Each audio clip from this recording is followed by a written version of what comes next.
Alright, let's see if I can beat him now. I had a nap, but I haven't had anything to eat. Let's see if I can do it. The power of naps. 话说前头，我这刀铜胶铁铸，擦着碰着，概不负责。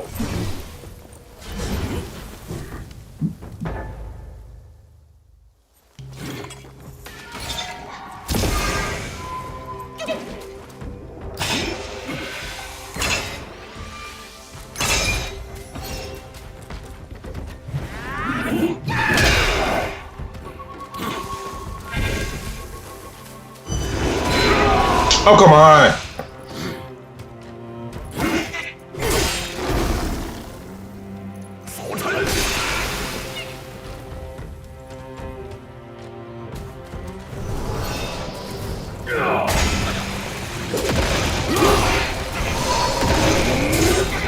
Damn, what the fuck we just start? I fucking hate grab. Fucking grab moves. Okay.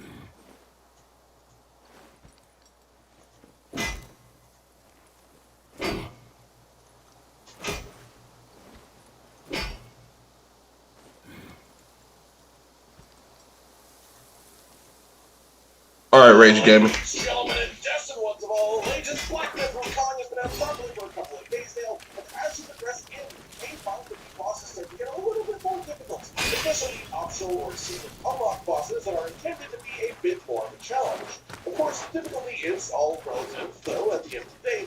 For some people, this game is a breeze. For others, it's challenge after challenge after challenge, but even if you aren't struggling, you may simply just be someone who wants to unlock more of the skill tree in the game as soon as possible in order to get to experience as much of the game as possible as far as the actual combat, with more of the Destiny 1 moveset available early on. All that said, one of the best pastimes in any game like this is a simple XP or experience farm to help you gain power in different parts of your toolkit earlier on. For whatever reason, that you actually want it, and that is represented by will in this game. But then there is also a second part to this here, as there are other materials around the world that you use for things like crafting medicine, and the plants that you gather can be directly translated into items that give you long duration attack boosts, crit chance boosts, and damage reduction boosts too, which can all be active simultaneously. So this is clearly extremely powerful, but unlike most games with similar crafting systems, the plants that you use to actually make these in Black Myth Wukong don't actually seem to respawn. There is a finite amount in the wild, meaning once you pick up a specific mushroom in a specific place on the map, that mushroom is gone. It will not come back. There are others in the world, but that is the only one. That is that one, which is a shame for people who really enjoy overpreparing. When it comes to armor and weapon crafting, there again isn't really a logical thing to talk about with farming for the most part, because once silk, as an example for an armor crafting material, enters the drop table for enemies, which it does in Chapter 2, it will start to drop from basically every enemy further on from that point. And suddenly you'll go from only having 4 silk for over an hour to having 30 silk in 10 minutes. And this is generally just how the equipment crafting is managed within this game, so that you don't get the ability to unlock things earlier than the game thinks you should have. So again, there's no real logical reason to farm that at any point before, because you just can't. But there is one important material that can be farmed, and these are called mind cores. Once you have reached the final section of Chapter 2 for the game, near the Tiger entrance, the big important area near the end, which is how I'll word that for relatively low spoilers, you can find the dog NPC who earlier in the chapter taught you to craft medicine. Now he will let you craft permanent stat upgrade pills in exchange for mind cores, with the important note that you can actually reset these and get your mind cores back if you want to re-choose where you spend them at any point, which is actually an extremely forgiving system. But the point being, these can do things like increase your maximum health, your maximum stamina, even your crit chance, your mana. There's lots of different ways to augment how you play in small amounts with this system, and these mind cores are the secret to actually crafting them. There are a number of guaranteed mind cores that you'll get throughout the game, which essentially just come from the main bosses or some chests in specific places, but these are actually one of the few resources in the game that is farmable infinitely from random drop tables from enemies if you feel so inclined to get a sort of boost in power as soon as you unlock this mechanic. So basically today we're going to go over the best spot in the first half of the game or so to farm experience referred to as will, which then translates into sparks, which are the skill points in the game. Then we'll go over the best way to farm mind cores as well, with the caveat that while these are farmable, they do slow down. Best XP farm for the sex of the game is actually available incredibly early in the game itself, specifically in Chapter 1. Snake is shrine in the Bandit Grove area of this chapter, directly up the path from here, you find the bridge. Once you get a jump over the bridge, will pay the snake. Then if you head down the trail into the open sort of circular flow, there will be 2 golden snake and undead snakes will also they are just worth far less experience than our reward for the king point.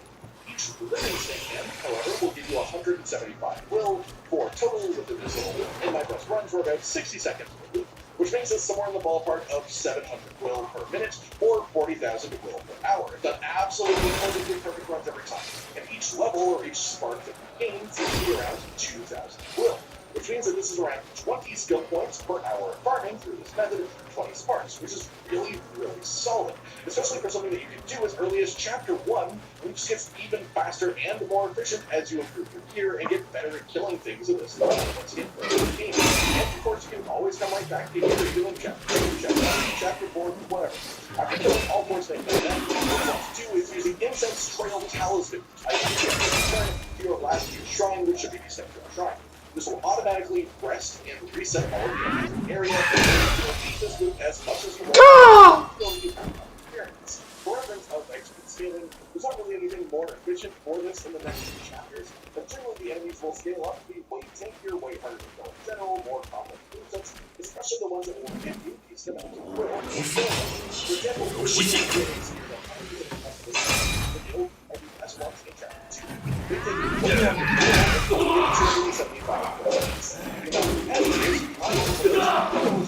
and it's far less comfortable to do as well. So this is definitely a better way to do more sort of brain-off experience farm, because these guys expect you to be relatively weak when you first fight them, because they're in Chapter 1, but they also expect you to sort of try and avoid them, more so than actually trying to fight them the whole pack of them. And especially as you get into Chapter 2 and you get your initial upgrading done, these first snake enemies here become quite easy fodder for experience farm. Past that, I also mentioned we talked a bit about mind cores, and it's important to note that there are a limited amount of time to upgrade each stat to be levels created with these cores, I mentioned, but that number is separate for each stat, so you can make a whole hell of a lot of these, honestly. You can sort of just maximize everything if you get it. Instead, we're going to go over 2 spots here for have some sort of internal RNG blocker system where after you get a mind core from an enemy type, they won't drop one again until you basically do something else with it. So that's what you find is actually alternate between 2 different enemies with drop rates and enemies here. The first one is the Sidewise from the XP blocker, or at least that we just talked about. For this This is exactly the same as there because each of those enemies just has a chance to drop a mind core. Again, the drop rate is relatively low, but they can't drop them. The other vulnerable enemy for these who see that a slightly higher drop rate is in Chapter 2, and this is in front of the rock rest flat shrine in the Fright Frustration. From here, just straight ahead is a shield-wielding spearbone enemy. Most safe to actually take the right path from here so you don't aggro on things. And then after you kill the shield wielder, behind him is a non-shield wielding spearbone. And then if you turn around back toward the shrine and then run up the stairs, you'll find a third spearbone, this one again with no shield. All of these enemies are worth 275 will or experience, which definitely isn't bad. And all have a low chance of dropping mind cores on death. As mentioned earlier, this is a worse exercise than snakes because they simply take long to kill unless you're significantly over here. It's bad if you can come to use this and you may increase it. Anyways, the snakes seem relatively equally good, but just for the sake of it, I generally would again recommend alternating between the two bars. When the mind core drops from the snake, come kill the spear bones. If the mind core drops from the spear bones, go kill the snakes. Simple as that. Drop chances are overly high, and so this is going to be finding the materials that you need for permits and upgrades in this game. Simple as that. That's just about it for today, then, everyone. Just the best way of finding the raw experience in the form of will as well. For just loads of skill points that you can spend particularly early on with the game. Ah, cool.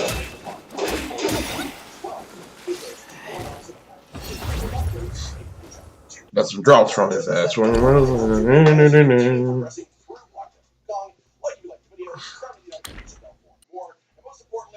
and gentlemen, until next time, stay sweet. Josh, caught and Hollow with the video, dropping the humor like a hammer on your tippy toes, bringing entertainment on a daily arrangement to take our insanity and turn it into entertainment. Yes, I said entertainment twice. To reiterate that it is nice. To into your faces on a monthly area. This is when you let us in your heart to make the whole world a stage.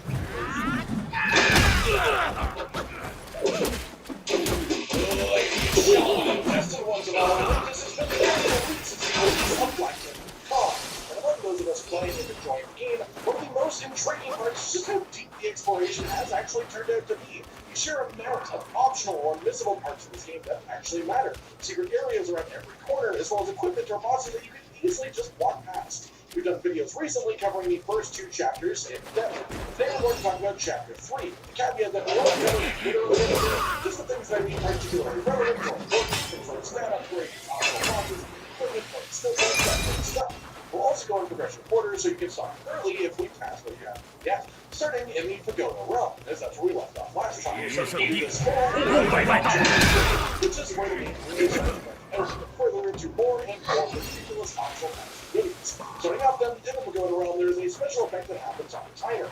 When this triggers, the saturation of your screen will change, and you, as well as all of the people around, will gain a glowing red eye effect, indicating that not only they, but also you, damage twice exactly. As well as this happening, that actual health will be drained and lowered, so it's quite a waste of time.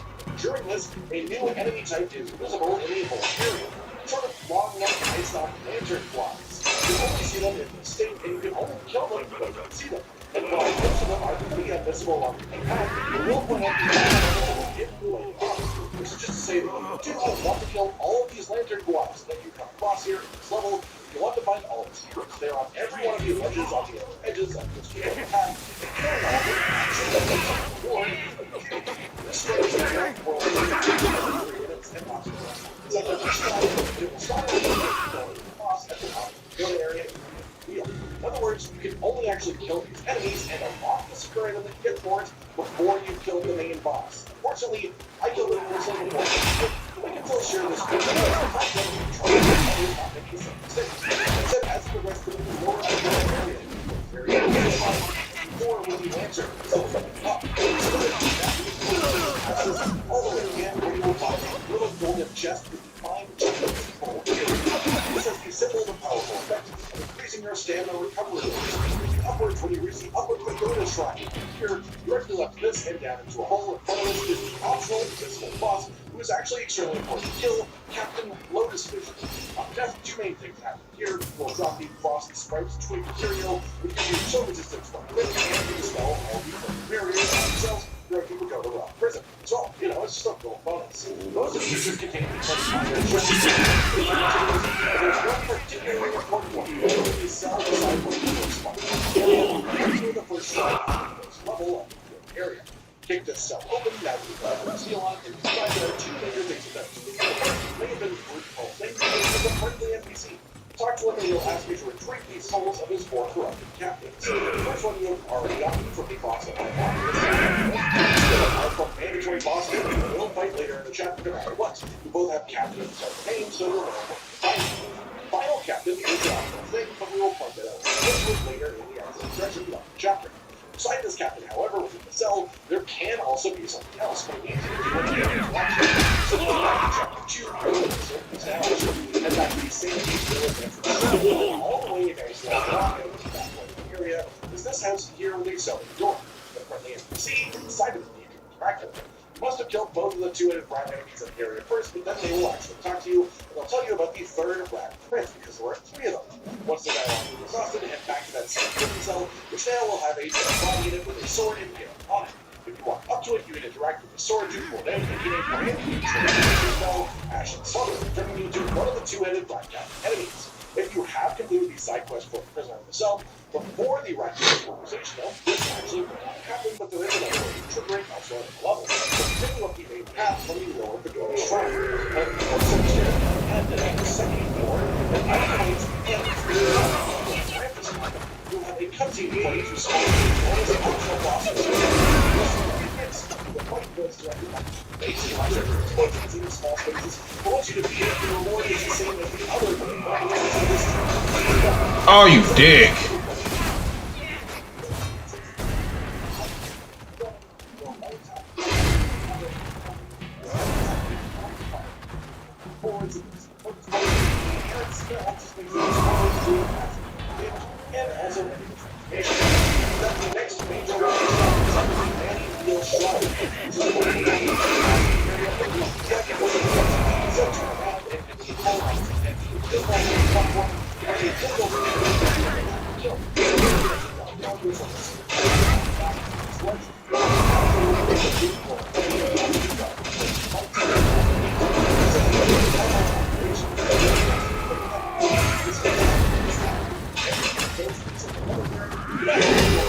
Murder.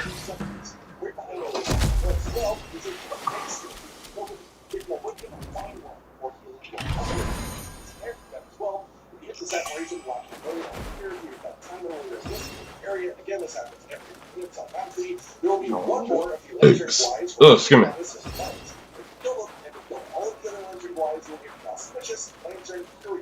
This activates the champion gal effect, which area when you enter Cloud Step. This means that it decreases your maximum health, but increases your attack a fair amount. You can then, of course, pair this with a Cloud Step big hit setup to more damage in your big single whacks. But worth noting, while your max health does go back up after this ends, so it's the effect, you do still have to heal the actual raw HP points anyway, so its use is definitely high risk, high reward.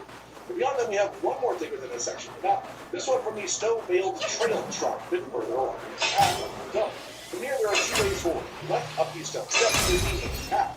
You can instead turn right and follow a rickety bridge. While this path goes as you approach it, you'll see a massive pagoda in the distance with a big spiky wall on the ground level. You can actually interact with it. To an area known as the Great Pagoda. You can't actually do anything here until near the end of the game. But having a shrine spot is very important too. For those who do want to know how to actually do stuff in here, basically, you need to find and complete the areas labeled as secret within each chapter.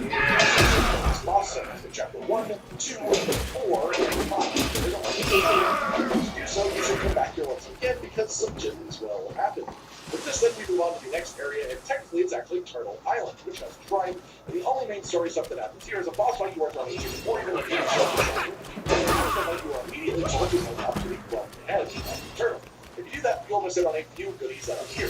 First up, back at the shrine, which is near the rear of the turtle, just back from the boss fight from here and right as well, towards the end of the turtle, to find a dragon statue. Oh, okay, my heel shit. If you have the long scales, key item from chapter 2, which I've explained having it frequently enough at this point that you should just check out previous secret videos if you don't know. But if you have this, the statue will come to life and turn into a boss, the Cyan Luang. I would rather let you experience the fight properly for yourself, but so you know the rewards, this gives you the Breath of Fire Gourd Soak, which gives you a significant attack boost for the Unveiling Strike of Cloud Step after drinking from your gourd. This gives you even more synergy for Unveiling Strike, and is part of why mine hits so hard in the boss release that you'll see in this. The other reward from him is one of the two main required bits for the first mythical weapon that you can get in the game, the Golden Wukong Staff. This requires you to have done the other two waterfall bosses for their weapon first, as it comes after it in the upgrade tree, and it also requires killing the fourth and final of the set of bosses in Chapter 4. But we won't be going into that chapter there today, this is focused on Chapter 3. But we didn't talk about how to do this specifically for the final unlock in the secret weapons and armor video that went on the channel recently if you really want to know. Aside from that, again, from the shrine, head back and left and you will find a Celestial Jade Lotus Pill for a large maximum health increase. Then on the front right and front left sides of the turtle itself, there are wooden chests tucked in on the side. The front right one isn't too valuable, but the one on the left gives you refined iron stand for weapon crafting and a mind core for celestial pill crafting too. Moving forward from here, the next stop is the north shore of Bitter Lake Shrine. The first thing that you want to do here is head immediately to the right and follow the coast along all the way until a sort of field of massive bones in a corner on the coast as well. There will be an interactive prompt here on the bones, and one of two things will happen. If you do this before completing the next section of the main story, there will actually be a full-on optional boss here, the Aframana Bats. When you are first on this section of the island, you will have There it is. So they started leaking. My beverages.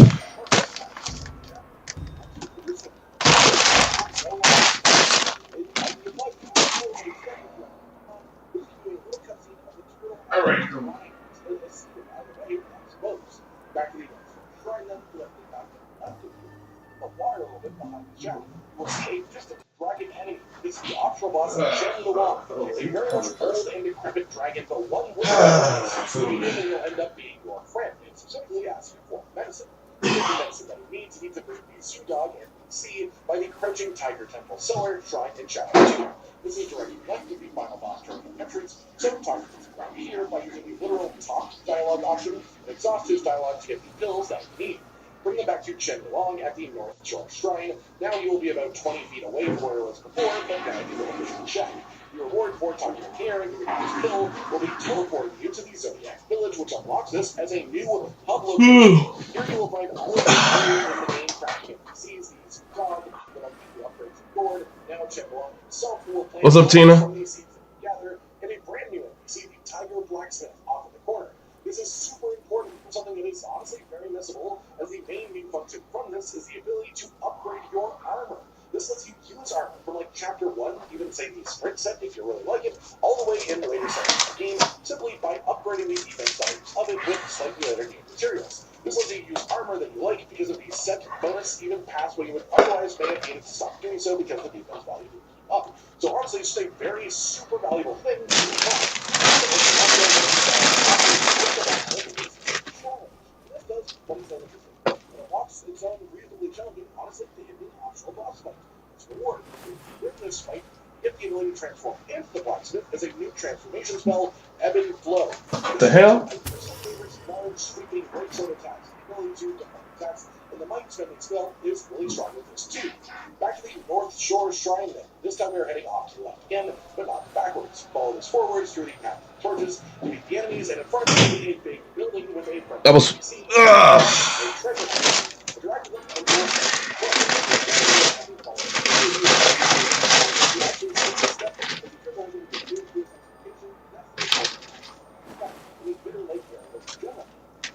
moving up the Valley of Ecstasy. And this area opens up significantly at the Forest of Felicity Shrine. The area. From here, there is only one main path forward, but there is a ton of actual exploration. Actually, this little path within this rock wall leads directly to the Quad Boss of Chapter 3, another optional missable boss. This one uses cold attacks and broken cross on you. It doesn't reward much for actually killing it, but it is a missable boss. It is actually part of a long-term achievement to kill all the frog bosses as well. Next up, back to the shrine, and just ahead and forwards on the archway is a corpse that you can talk to. It isn't the corpse really, it's actually a fox. Talking to this gives you the Snow Fox Brush, which allows you to turn into the fox at will. This will come up and continue on a fairly later video. After that, back to the shrine, and then take an immediate right and The hell? back to the river. Cross the river and follow the path right and upwards. You come across an open clearing was an optional livable boss, the non-evil. Them in the main reward will be their spirits, with the active attack actually changing and shifting depending on when you use it in your light attack combo, and the passive equip effect being increased to attack, crit chance, and crit damage, and we come to a pretty hefty maximum. You find yourself not using spells much, that's pretty good.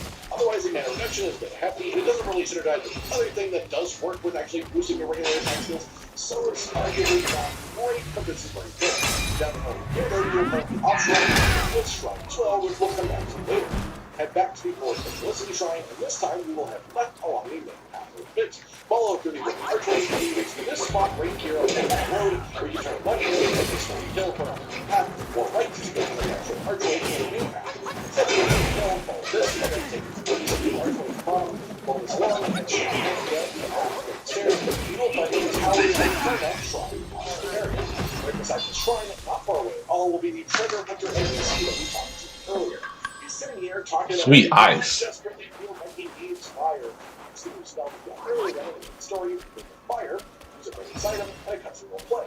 Interacting with this practice, sing it all you'll be ready for the next stage of this quest. When the towers of Karma shortly into the back right section of the area, and you'll see a suspicious flower in the middle of this area. This is actually one of the flower flies once you build it up. This one is special, being a full-on optional boss flower fly. Old Ginseng Fly.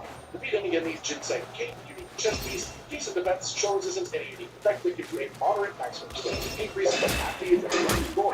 Also the Millennium Ginseng Seed, boosting and also is like the spirit piece as well, summoning Ginseng-like followers to help you in combat. This also, as a passive effect, moderately increases the maximum health of all minions, which seemingly also makes Cloud Strike, and the monkey copies from the Unplugged Many spell. So definitely a really interesting one for sure. But don't think this one is a really attractive the Chili Essence Drink. This makes your gourd restore 6 seconds of maximum health before upgrades, but also makes it give you back mana. This is an absolutely massively important upgrade. It makes any longer boss fight at any level easier. Not only the most healing for drink, but having a source of mana regen is incredibly powerful in a game with value is strong. So you should definitely consider using this one as well. Without that, we head back to the book of the Shrine of the Wither, which earlier after the nominated boss. The near quest well, this video and in the library section there are some torches to indicate you can actually safely fall off of this ledge beside the farm. Do so and follow the path downwards to reach the melon filled shrine. There is only one thing is a dead end of an area from 20 points that also only shows up if you have done the treasure hunter quest steps at this point that we've been talking about this. This will then be the green-capped martialist optional boss fight. Defeat him and he'll sort of Doctor Strange his way out of the area, and after some cutscenes you'll be rewarded with the quite well-hidden Spellbinder's spell. What this does is relatively abstract compared to the other spell, but it's extremely potent if used right. This spell will always cost whatever your entire maximum mana amount is, no matter what it is, so you can only use it when you have full mana. However, if you gain a large attack buff relative to the amount of mana that you consume. So if you have this, you basically just can't do any other spells with it at all. But it raises your attack pretty significantly in return. There's also an its own section that skill tree and gives you for this pure rock attack that skills, which is powerful in itself. Let them move on to the final part of this area called the Road Shrine. Back over here, you will put the law of all of them. So as the support of the captains, when you bring it earlier. The next main all right, let's fight.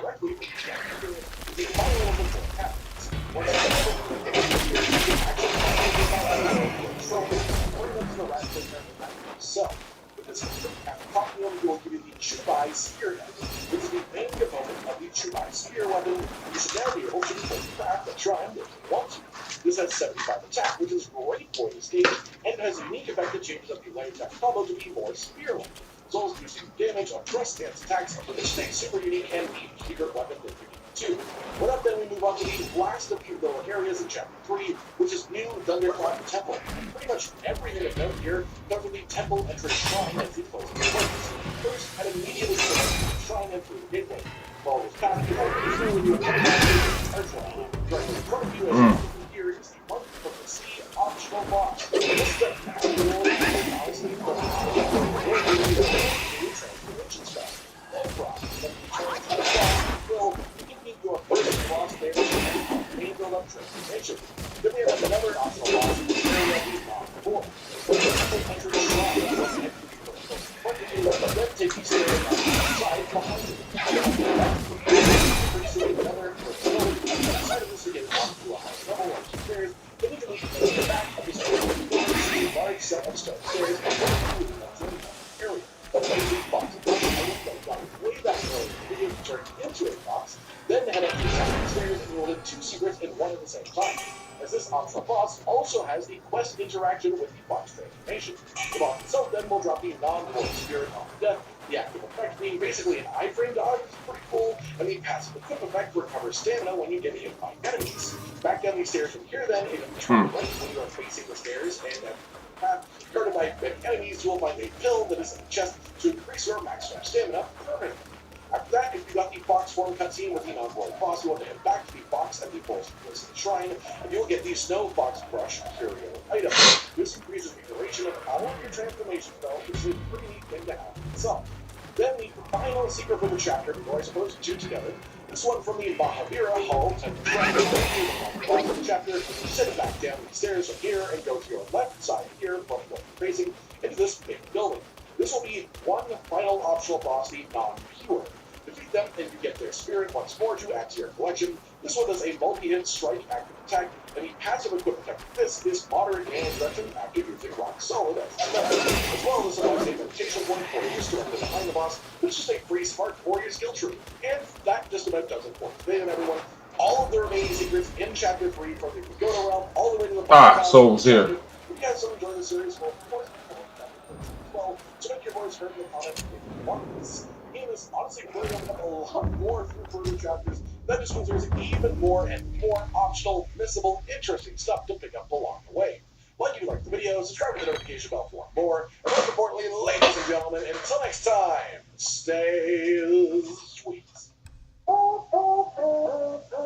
Josh, Cotton, and Hollow with the videos, dropping the humor like a hammer on your tippy toes, bringing entertainment on a daily arrangement. Entertainment, as I said, entertainment twice. To reiterate that it is nice to get your faces on a monthly basis when you let us. Oh, it's a whole ass chili dog. Hell yeah.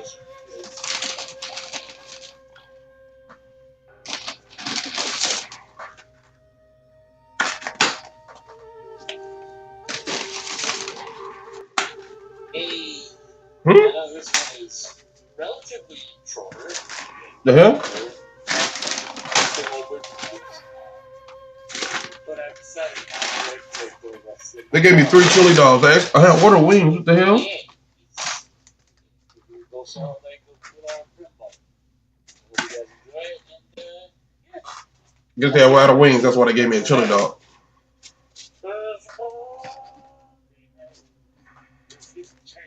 Makes sense.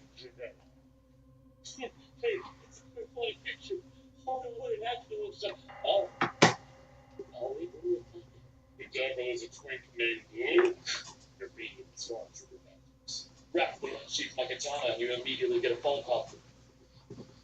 Welcome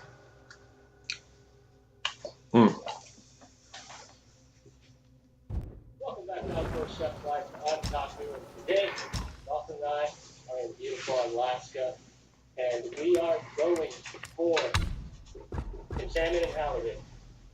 And it's just us two today, so hopefully we can get on some fish. We have a couple more boats, film guys going for fish as well. Some of our friends are going for halibut and black cod, and some of our friends are going for strictly salmon. So we're going to try to get a mixed bag here. Hopefully we have a good morning of fishing. Let's get out there.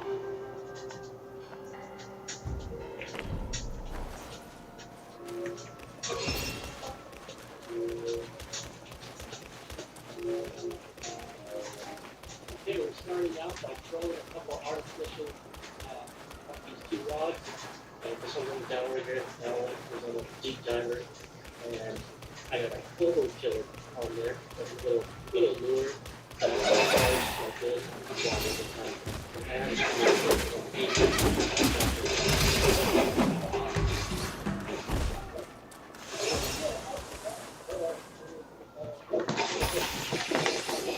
That's kind of sad. It was. That's one thing I feel like they need to fix on when you order food online.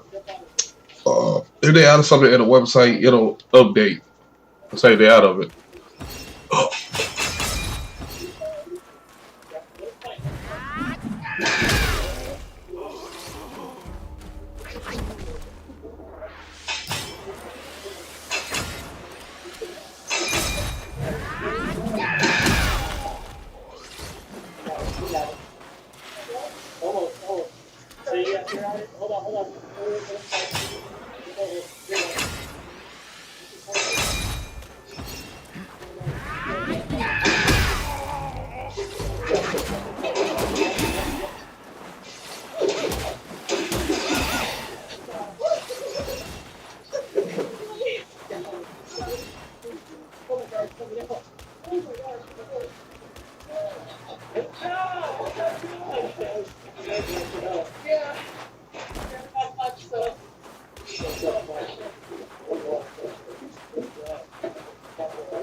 Oh, I almost missed this.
There we go.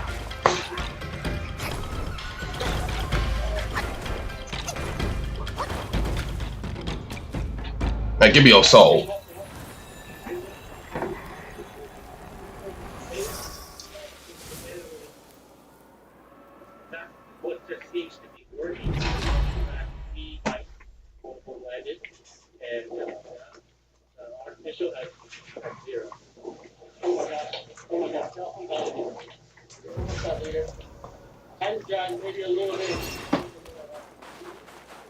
That motherfucker was hiding in here somehow.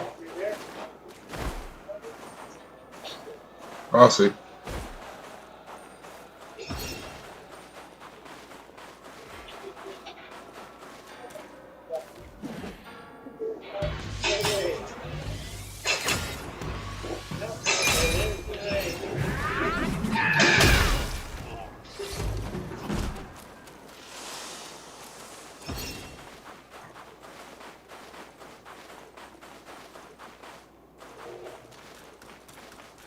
Hmm.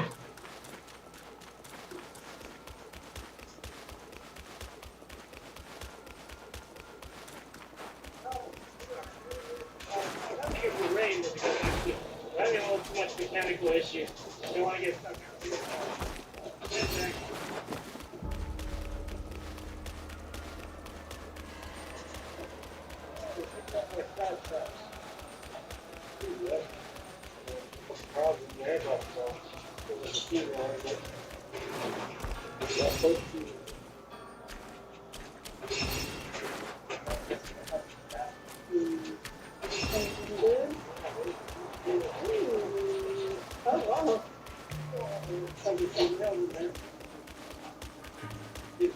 These big ones, that one too, this one too. I only two, I think. Oh, finally,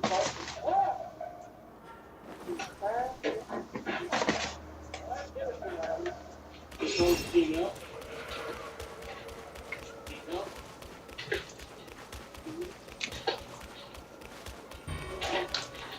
Just like a big two. The whole shirt will get off in a second. This is the one two.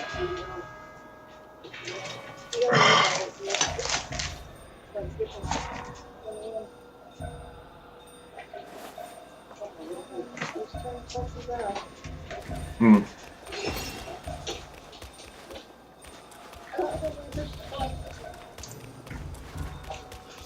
You only had one day. I thought, everybody. All right.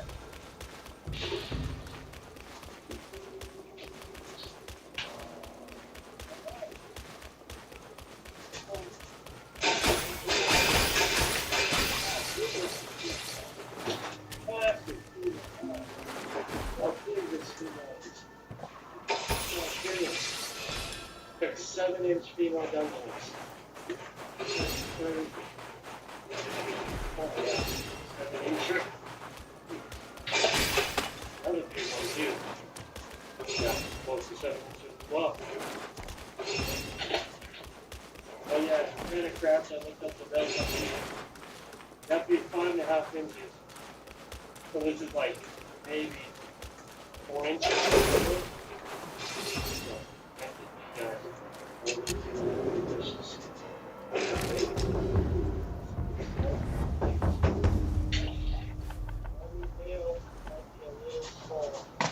Yeah, it's 6.5 inches here in Alaska. 6.5 inch gauge. Like older claws.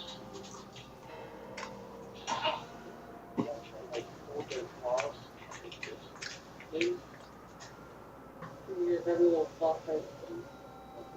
As long as you close the claw, yeah,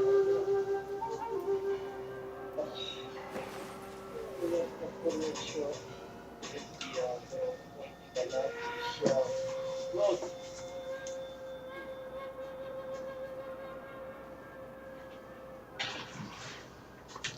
alright guys, here is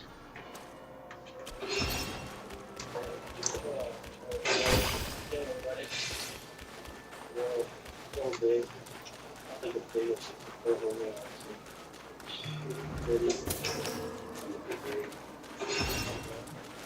Hmm. Hmm.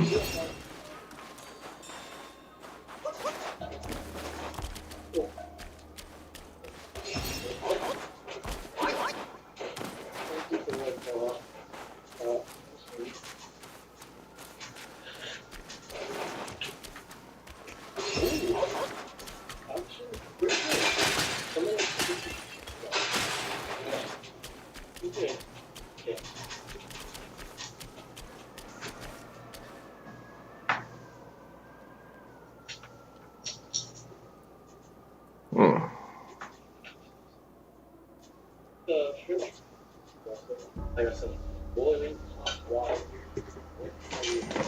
Separate the individual of that membrane.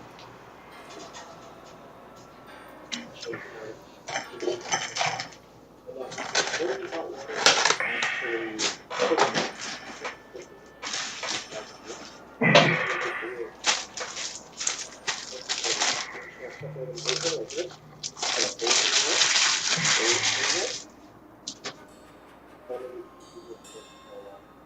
all this processing and all this technique will be found in the new cookbook that's going to be released not till next year, but great.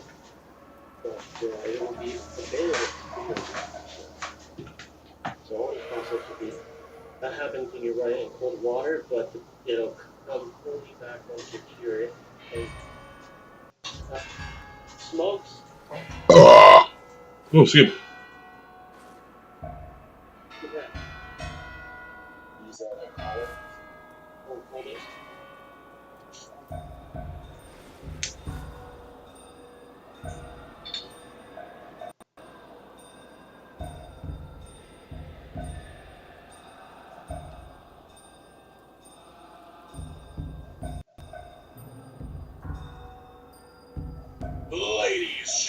destined ones of all ages, now that we are a good beat the boss, and you still will get this transformation at the end of it. It's just a different way of getting the exact same thing depending on when you do it. Inside this shrub, who actually help guide you with my voice, so rather than showing you the path and trying to describe during chapter 2 before doing this stuff, and then a boss experience. As for how to actually get it, then in chapter 2.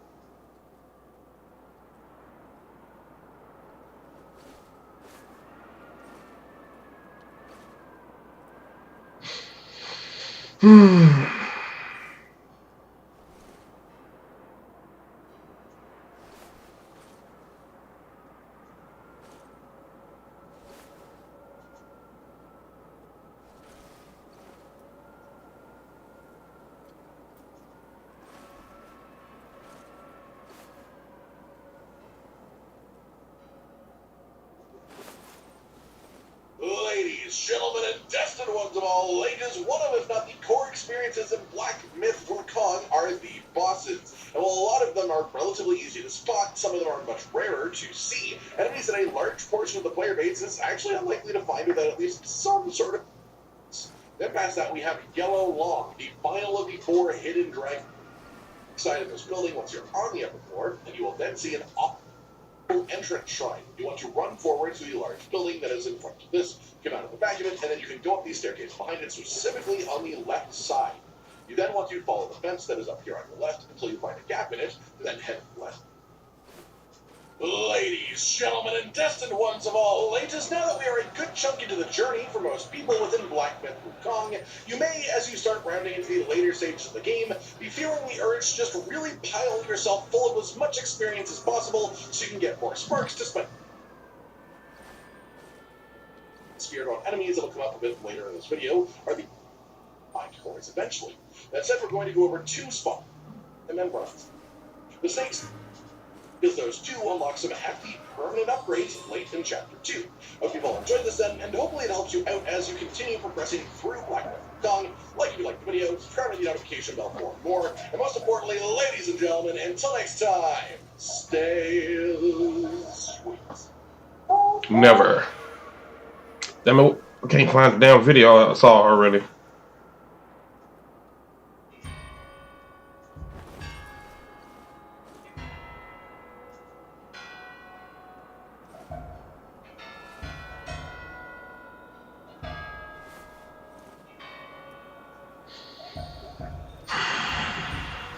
Fuck, I'll just look around, see if I can find them. Trying to find that damn ginger.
Ooh, I got iron sand from his ass.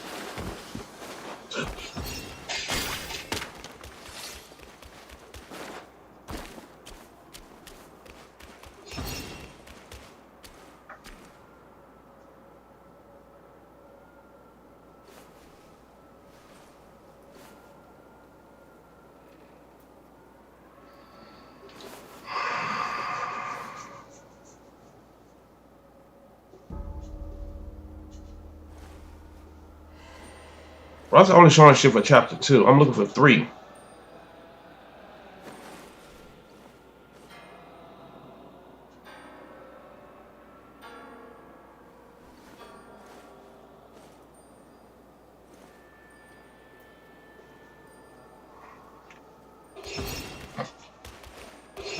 Powerful great mode. Also, you can definitely have offense mechanics with it, coupling very well with the way this works. Really powerful way this dance including combat, dodging, one back, and then disengage you. Absolutely loving this, and it's super strong. So for this, you will need to reach chapter 3, and specifically the lower pagoda.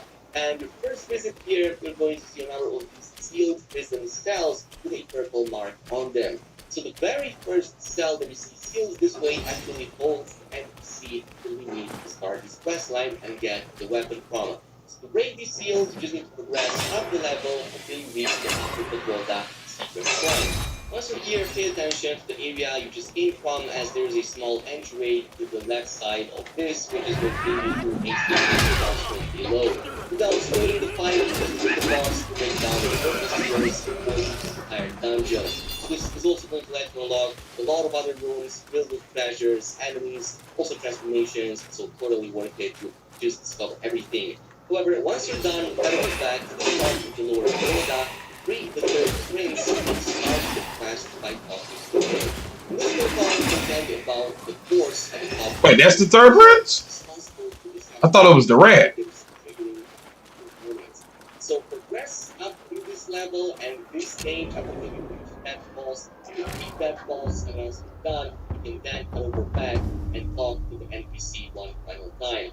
And this time you'll see that the prince is in a much better mood, so much so that he's also going to give you this item to craft the True Fire Spear. All the other mats by now should also be easily accessible, so craft it, enjoy it. It's one of my favorite weapons in Black Myth Wukong. But let's keep on going to number 4. We have the quest line for Chen Long, also in chapter 3, just a bit further from the Prince quest line. This doesn't just unlock a player hub that literally features all the NPCs and vendors in one place, but it also gives a secret quest line which also further unlocks a very strong legendary armor set, one of the best in the game actually, a new transformation as well as armor upgrades. So this is something that you can unlock in the first half of chapter 3 by reaching the north shore of the lake. From the shrine, head over and meet the giant turtle's head, where you will see Chen Long the first time in this body of water. Now, at first, it's going to become hostile immediately, and the next line is going to be a water gun fight at the first. But again, that's just the course that along earlier, this will make the fight a lot easier. Once defeated, he's going to want to speak with you, so go ahead, talk to the NPC, and he's going to tell you about the special item that you can use. So here we talked about this NPC when unlocking celestial medicine, talked about the person that you discovered, but nobody knows see it. First meet the dog right here at the start of chapter 2 from the village entrance waypoint. In this point on, simply have a ride with the dog down to the Toronto where you find the dog for the first time. Now he will request some help with the electric rock boss in the water below. Simply go ahead over there, defeat the boss, and then get back to him. Once you're done, he's going to thank you and then proceed to the second location. And that location is going to be at the cellar of the temple of Tiger. So for this, you will need to have defeated the Council Tiger boss in the area, just to activate the statue that was behind him, which is going to open up the secret Tiger passage in the middle of the boss arena. And if you follow this at the end of it, you're going to eventually cellar.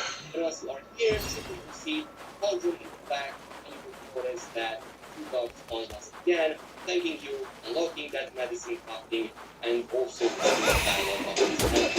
So if you have already done all of this, you can interact with him and then choose the option to talk to him. He's going to have some new dialogue about Qianlong, and at the end of it, he's going to provide you with a special made bone strengthening palette, which you can then bring back at Qianlong. So simply head over again at the north shore of the Bitter Lake, where you will find him nearby his house. Once you get the palette, he's going to give you a UV scroll, which is how you basically get to unlock and teleport this player build, how they react.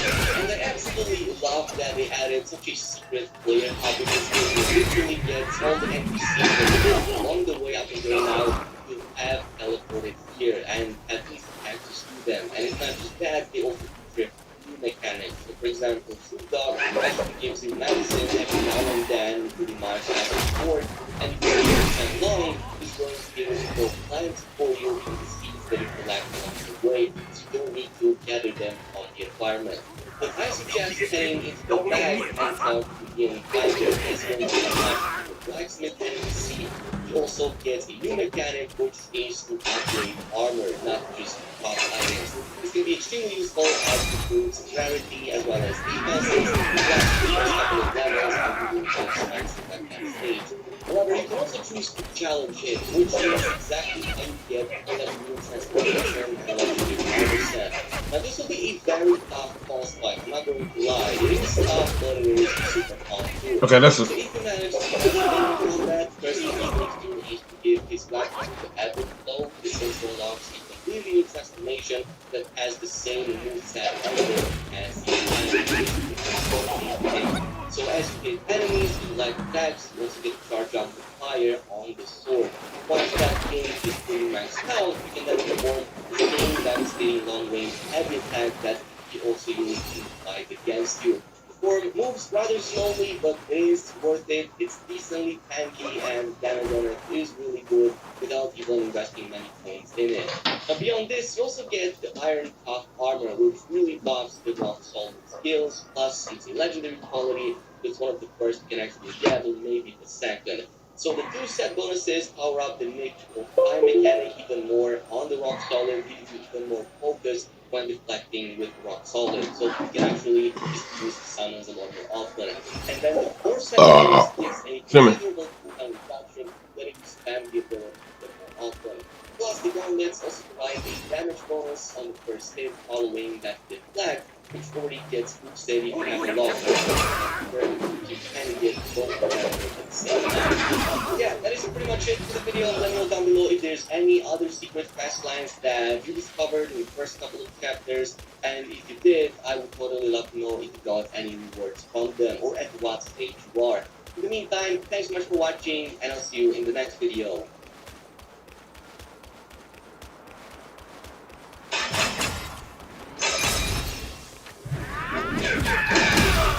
So Black Myth Wukong is way bigger than I thought. Heading into its first chapters, it became immediately obvious that there are lots of mechanics to Wukong core. After 100 hours spent in the game, there are some really sticky tricks that I knew the first time playing, and other things you probably want to know if you don't have the perfect start. Let's get started with the combat. It's fast, dynamic, and super fun, and the gist of it is that you're constantly going to want to use light attacks, build up your focus points, and then expand those points to unleash much more devastating and attacks. The more focus points you charge, the stronger those enemies will be, so it's sometimes smart to actually wait until you have built at least 3 points to unleash truly upgraded versions of these that deal way more damage and also stun bosses. However, you can also hold down heavy attack buttons to charge that focus manually, which can be super useful, especially in solo fights. This is typically the way I like to enter in boss encounters. Besides this, every stance also has a quick heavy variant that can change right in the middle of a light combo, such as the Resolute Counter Blow, Sweeping Gale, or Offensive Defense. Now these trigger almost instantaneously and even provide extra effects, which is auto parry, and are a great way to mix up the combat for even more damage. Now at the start of the game, you only have about 2 focus points active, but as you invest more points into defensive ability, having 20 spots you will eventually unlock 3 to 4 at the maximum, which is how you're going to power up enemies. You do have a couple of extra things here to make combat more effective. So one is that your L2 or the default mobile skill attack is not just there to deflect projectiles or arrows. It's also extremely good at building up your focus faster than anything. So whenever you have a boss downtime, you get it staggered or even get it stunned with immobilized, try to just use that moment to build up your focus extremely fast. This is going to then let you follow up your strongest attacks, and it's basically the best strategy I was able to use against the toughest enemies. Another thing I suggest is using jumping light attacks followed immediately by a heavy while still in the air. This is a super strong combo, especially against targets that move fast and are immobile for their own build. Besides staggering them on first hit, the heavy follow-up auto tracks very well and doesn't even need a focus bar to actually be casted, but will still benefit from a damage power-up if you have a few focus points active. Another thing I recommend is to keep mind of dodging. Perfect dodging in this game is very powerful and gives you complete high frames even against large AoE effects. Plus, it consumes no stamina unlike the regular dodges. But with so many attacks, obviously teledrafting can pull it off so easily in most of the fights. Just keep in mind that both attacking and normal dodging, as well as sprinting and jumping, will consume stamina, so until you upgrade that or invest extra points to increase the stamina cost, you will need to be careful about managing it. The worst thing you can do is spamming dodge against most attacks, and then when you have a little bit of opportunity, you left with no stamina to do any attacks against the boss. And speaking of that, Wukong really gets elevated to the next level with NVIDIA GeForce 40 series graphics cards. I'm able to play at max settings and get best performance thanks to NVIDIA ERSS3. This uses the power of AI frame generation to create entirely new frames, providing a huge boost in performance without sacrificing quality. Speaking of quality, the game takes full advantage of the latest ray tracing tech. Like, I just can't get over the fact that water looks so realistic and so much more beautiful in this game, especially with the light bouncing off its surface thanks to the ray traced caustics. That's and ray traced reflections. The game features multi-bounce ray tracing lighting, which enhances the natural colors of the environment, rendering a much more realistic scene. You can also take full advantage of all this high candy by just checking out the links down below and grabbing yourself the latest graphics card from NVIDIA. Also, big thanks to NVIDIA for hooking up with the game and sponsoring today's video. And speaking of the stances, there are 3 of them in total, all with their own skill trees, and you should probably test it all, but what you should do is that only the heavy attack component will work decently with them, and the light attacks will always stay the same no matter what stance is switched to. So let's cover them quickly, and while we are testing against, we have the smash stance, which is harder, then we have the filler as well as the thrust stance, and they all kind of fit into different roles. The smash heavy is a solid play range all around there that very well and it's also very good at staggering enemies and one of the better options early on. So the ground heavy has a lot longer range, it kind of does this thing that reaches a bit further away than the smash heavy, also has some dodges baked into it, which has points into its skill tree, and it's actually one of the best options in single target combat, especially against bosses. However, it can feel rather immobile at times, especially if you manually charge up its heavy, which I don't recommend. Its normal heavy with the black puzzles is much faster, especially if you couple this with the spear.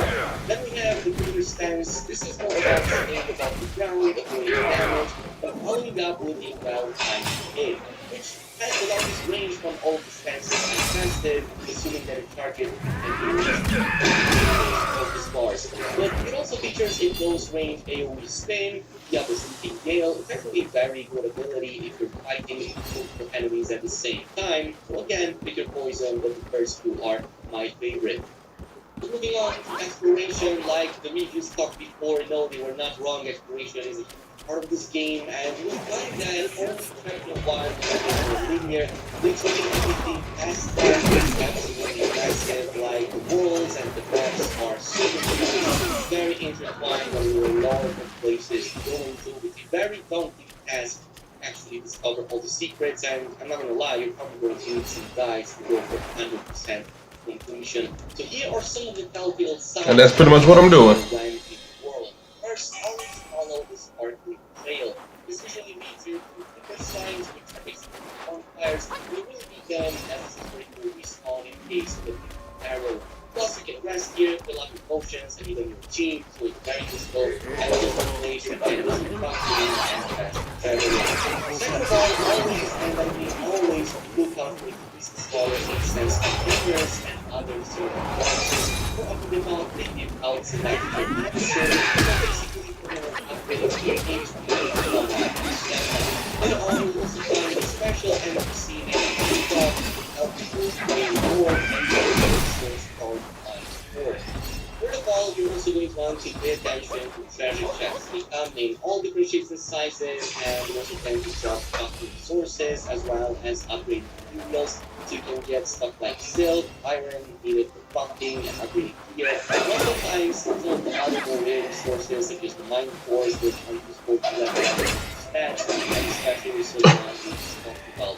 And speaking of that, the fourth thing to look out for are this really high number of friendly NPCs. Pretty much every chapter has a couple of them. Not only do they belong, they also are part of sometimes very lovely quest lines that are standing over the course of the Why's your arm guard? they are always very rewarding stuff. This is how, for example, you are clear up, not see nothing, blocks the thing, smoke the best always talk to them and what they say, don't worry, we'll have a guide on that soon.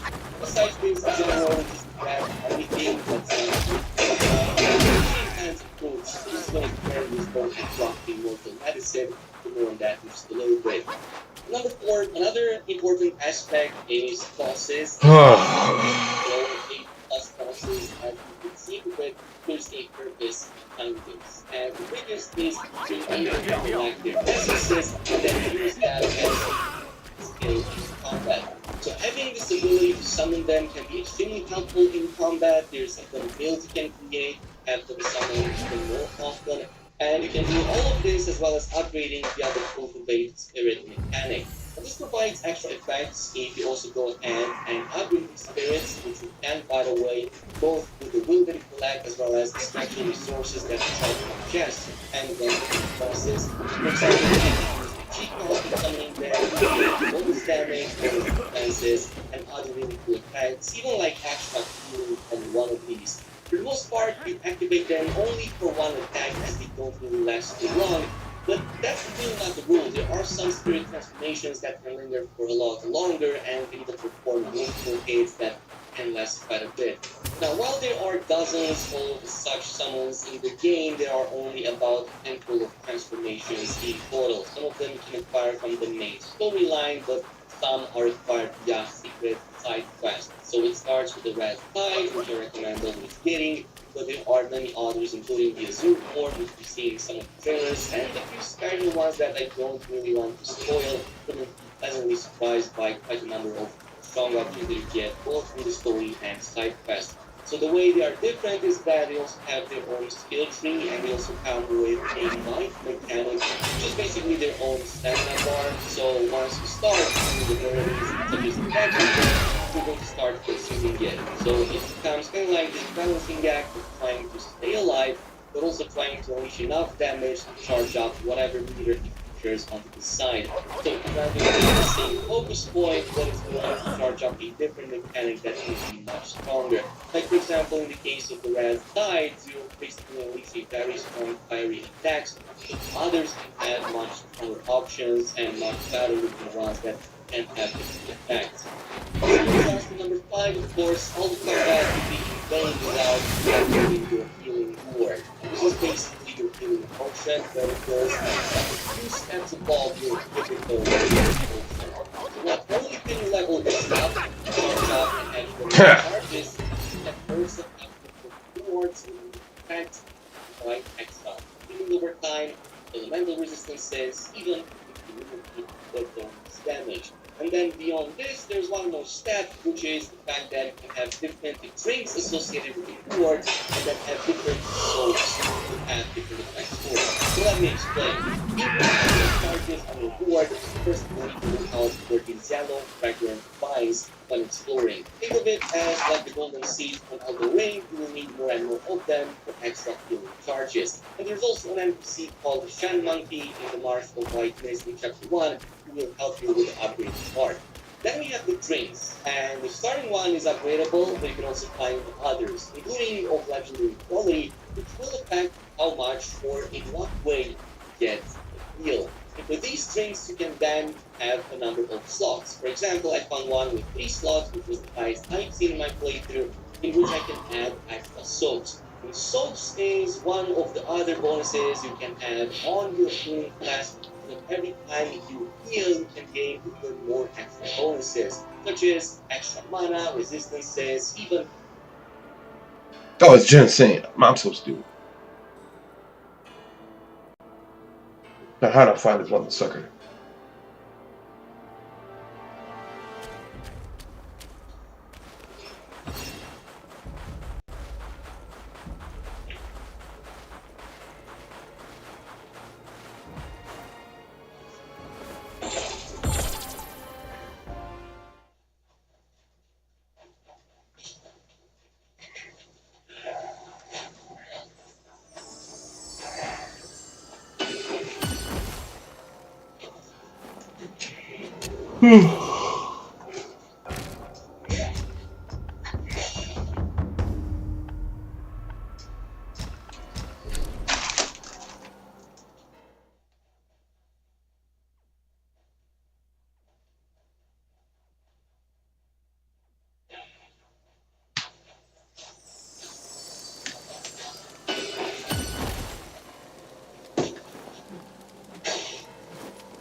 Motherfucker, you could have told me to come here in the beginning.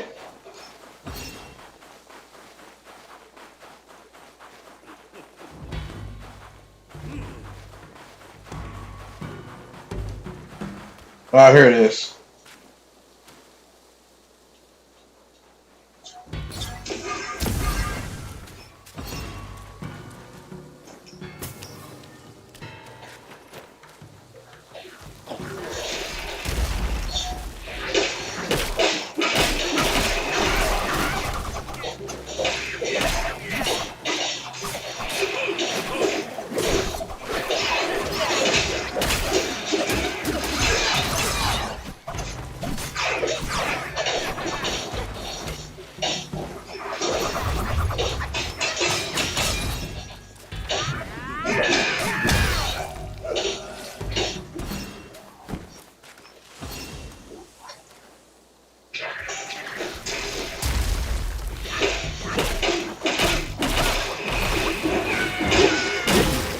Millennium ginseng.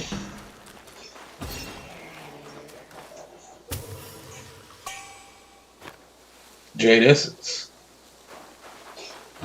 All right, let's fight this.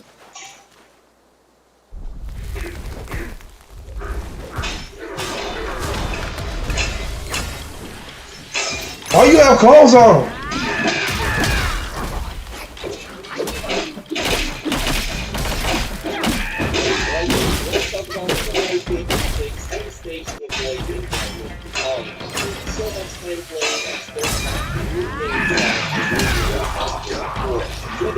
Give me your drip. At number 1, this big mistake they do a lot of resources to actually use out the fast weapon. And I discovered this by accident while testing out all the weapons in the game.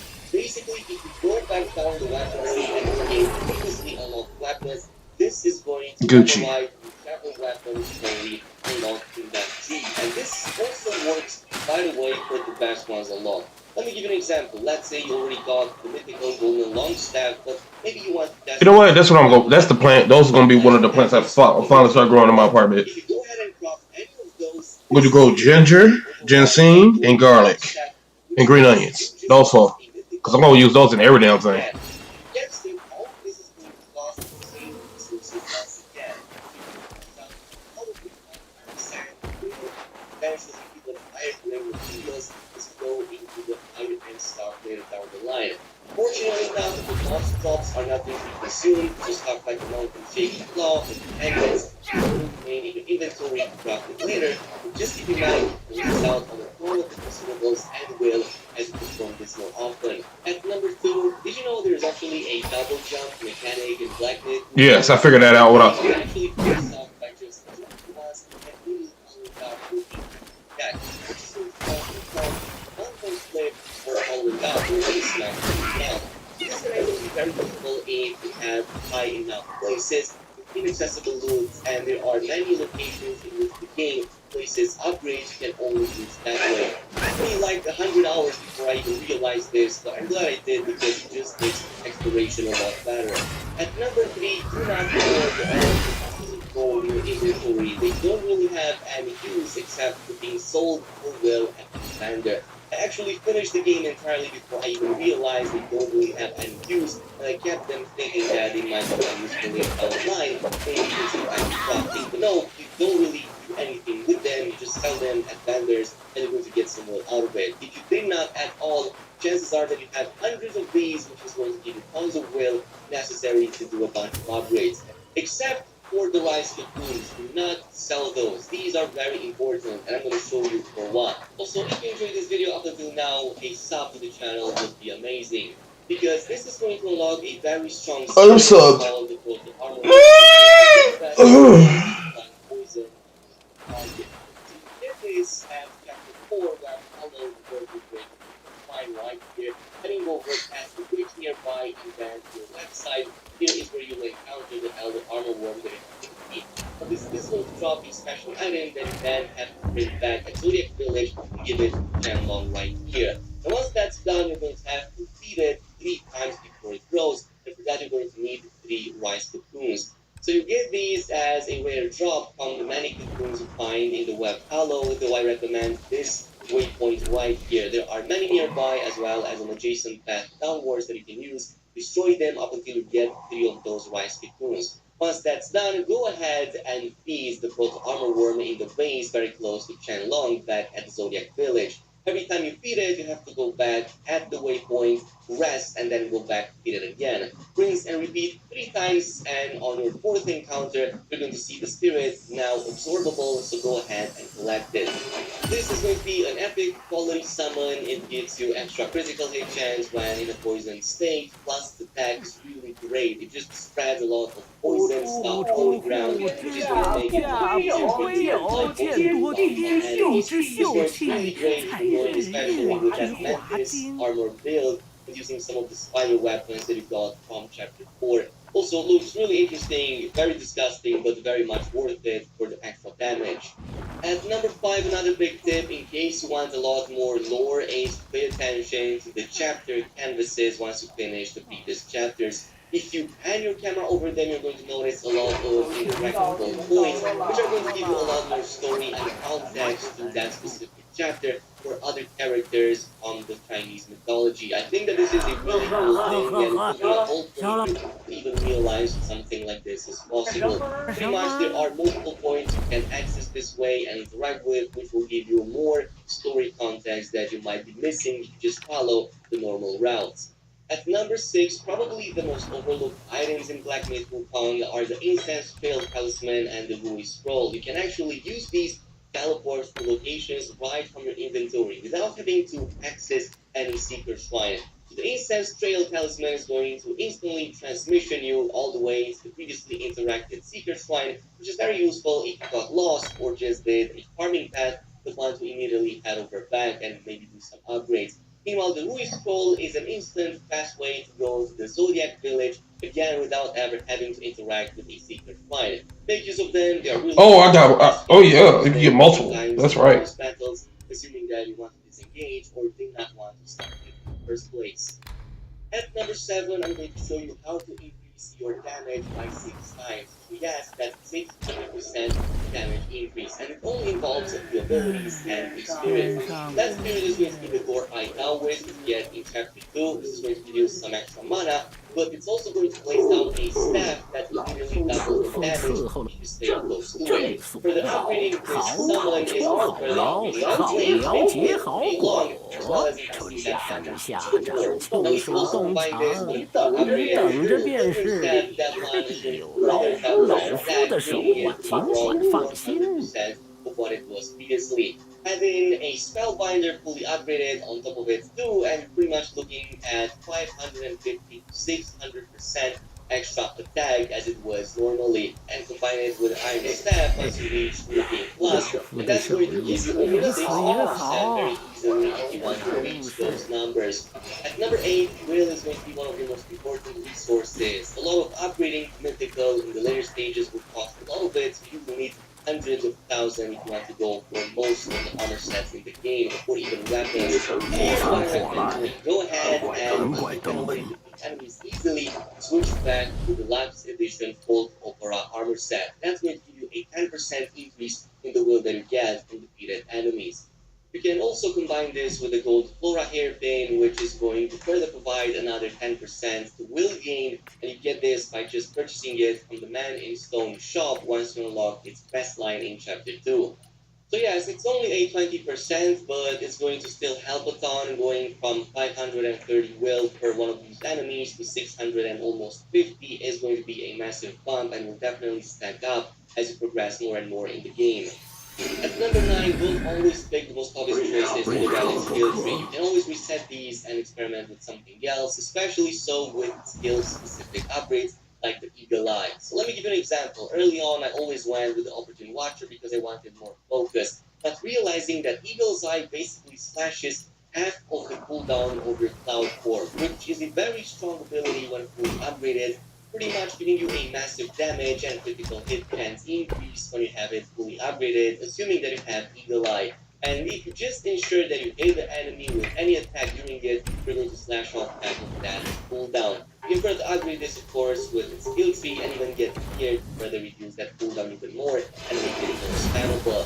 Similarly, I recommend also going with a Sound as a Bell, as this is going to provide an upgrade to the sound deflection, giving you extra mana and also narrowing that reaction window a little bit more.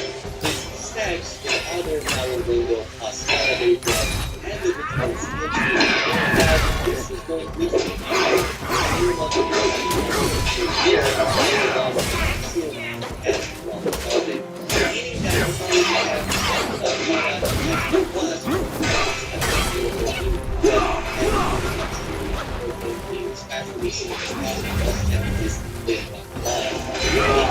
Damn it, I thought I dodged that. I fucking knew he was doing that.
How the fuck did I survive that?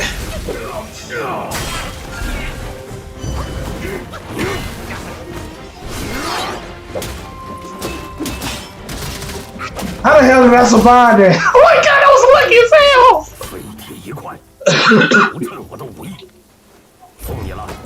Oh my fucking god, that was so damn lucky. All those fucking perfect dodges were fucking beautiful. Oh shit. Ebb and flow.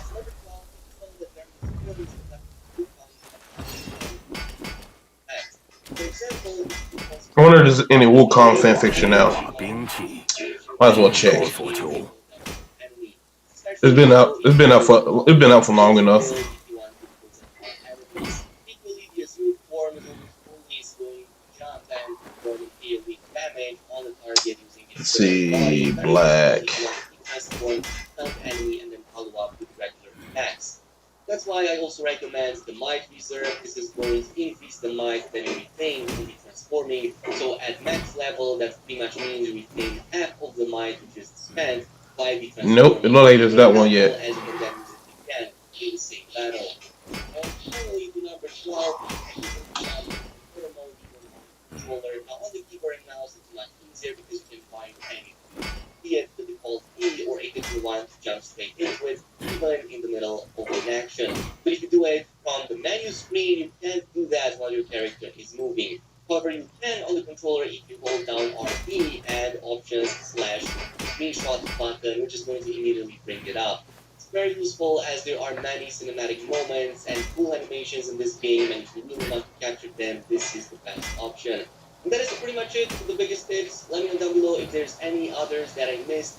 In the meantime, if you enjoyed this video, a sub to the channel would be amazing, and I'll see you guys in the next one. You can become virtually immortal with one of the curious items in Black Myth Wukong, and there are actually so many other options that are way better than at the first glance. Today we're going to go over the top 10 best picks in the full game, as well as how to truly make the most out of them and really get all of those benefits. Let's begin with probably the best, earliest curious item in the game, which is a tiger stallion, the one that you get from the tiger boss in the Secret Kingdom in Chapter 2. But this pretty much remains one of the best items in the game, and talking about the attack rating, because if you just perform consecutive life hits, it's going to increase your attack rating. And you only need to perform about 5 Oh my god, that's a look. get an 8% attack rating increase, which is actually really good and very effective. It lasts for 6 seconds. It's also very easy to continuously perform those light attacks anyway. But this also couples really well with the Tiger Tendon legendary belts that you get from the Court of Illumination in Chapter 4. You're going to have this Tiger Serpent enemy nearby that you can farm, as I've said before. Okay, that armor look kind of hard, but the helmet is ass. But the armor look kind of hard. With one another, providing an almost 20% attack rating just these two. That's because the second one is going to provide an 11% extra attack rating increase when you see through enemies' attacks. So as long as you just use the CC mechanic, you can stack both of these buffs. But apparently it also seems to work where you just regularly reflect from the rock solid, so you can also use that if you want a more reliable source of attack rating. And that can actually stack with some really nice damage, which is pretty much really plus. You can see how amazing it really is even so late in the game. The next item is the Maitreya Orb, and the only extra is way better than it can make you virtually immortal as you so it just really says that you have this on the enemy.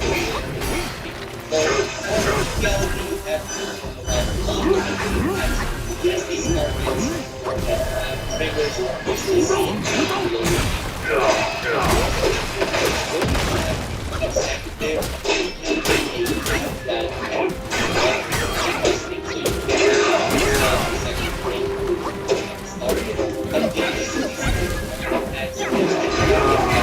I got me. My cheeks. No, I don't like it like that.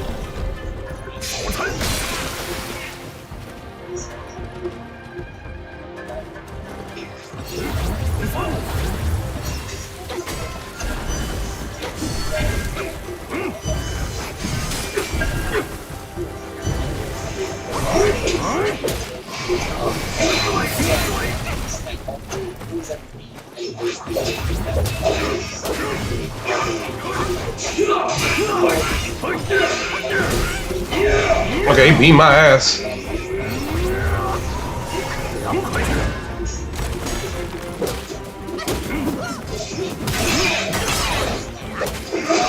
Ah, I tried. That's too late.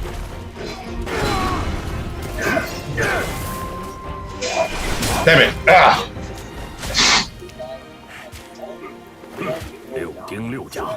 Oh yeah, you ain't holding back this time. Last time I beat you was still fucking luck. I'll say that. While the cloud step will not 又来了，So yes, early on that HP sounds taxing, but as progressing the game, it's doing everything. Like the end game, you have 700 to 800 plus, so you're essentially trading 10% of your HP for 10% increased damage. Plus, that damage buff lasts for another 15 seconds after breaking the cloud step. So once you exit invisibility, you're still going to retain that buff. You can then combine this with the Eagle's Eye Relic Earth, which is going to let you cast Cloud Step pretty much twice as often. It reduces that cooldown by half if you successfully hit the target with it. And even more so, you can combine it with some other crit builds using, for example, the Wukong Mythical Armor, so that you can really spam all of your spells, including the Cloud Step, and basically get a 10% increased damage all the time. Now, to get this in the first place, you have to defeat the 9 beguiled lantern enemies in Chapter 3 Pagoda Realm before you actually go on to defeat the Captain Wise Boys. So you have to do this while constricting that lantern tank overall. Unfortunately, this time you're on your way to the Lord Pagoda Boys, take them down instead of Captain Wise. This time you're on your next attack, and the Lord Boys. This one is really nuts.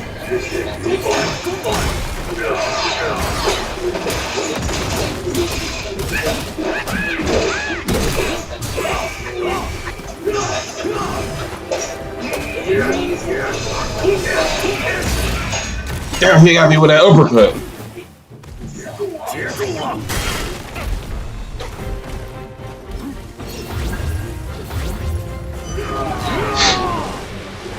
，Hit me with that Shoryuken. 交里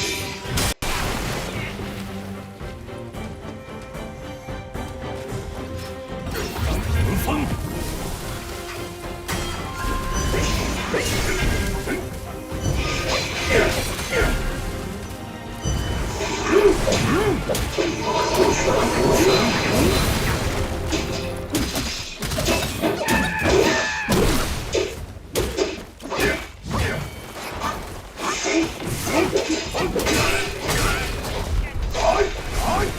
，Damn, that fucking air hit my toe. It killed me. 六丁六甲，从不吃素，跟他比，你还差得远。练好了再来。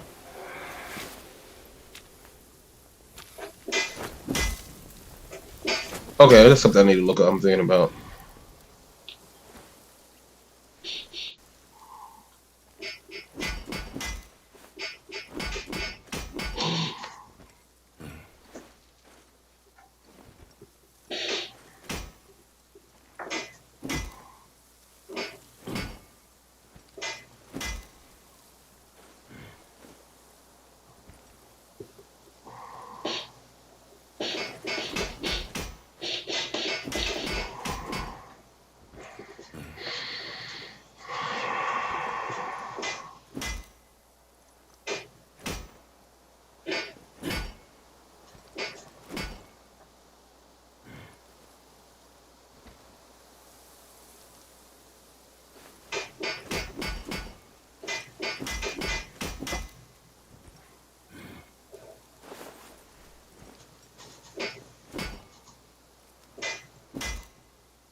Hmm.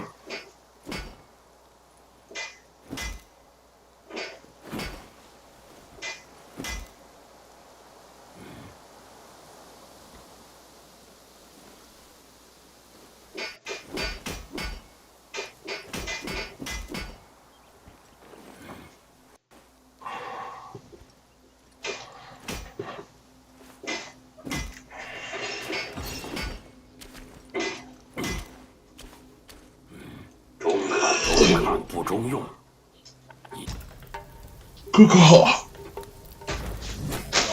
都打好了，手痒得很，正愁没人来。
Sonic!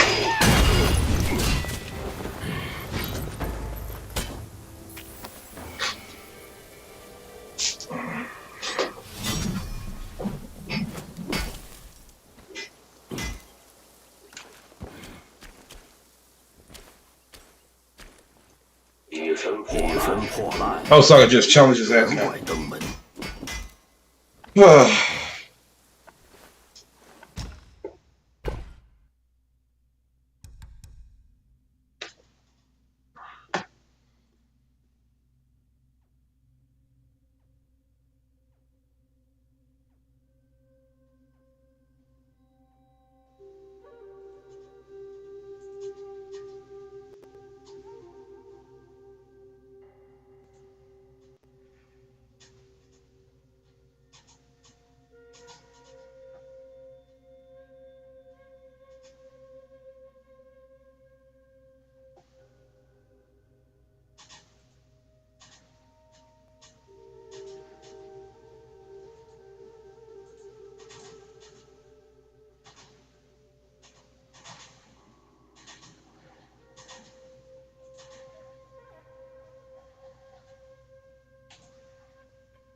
Hmm.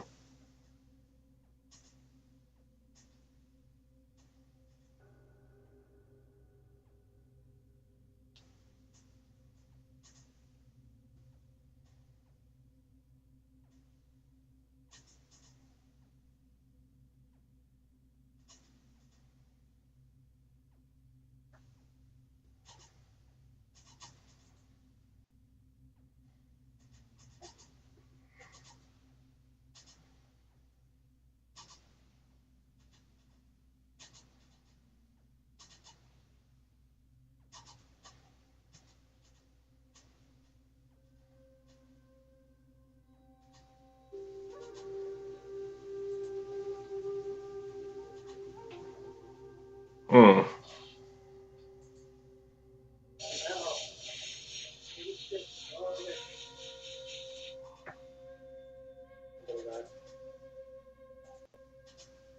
That's beautiful. Yesterday, when we were, Doc and I were on别等死了， research, took a couple guys out on his boat, bigger boat to go out further, and they crushed them. They got 12 boats.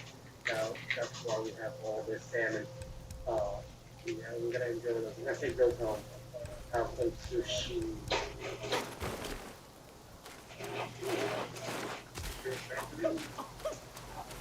How's that? 道子慈悲，好汉服饰。 Oh, I guess you didn't have a super fresh Goon Strike shirt. What do you think?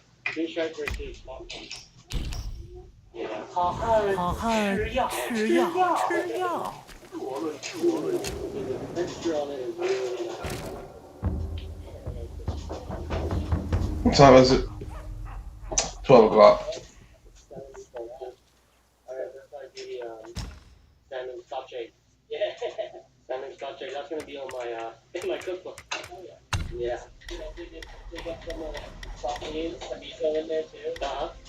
Make a meatball. Make a meatball, dude. Salmon meatballs would be bomb. So much you can do with it. Yeah, so much. Yeah. Yes. Yeah, there's big egg there, right? Yeah, there's one. So if you want to freeze it, like if you want to freeze the scrapes, you put it on a parchment paper. Spread it thin on the parchment paper, mold it, and then you freeze that in a sheet tray. And then yeah, remove a bunch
Bit of garlic, just a little bit. Add a little more oil just to crisp it up some more.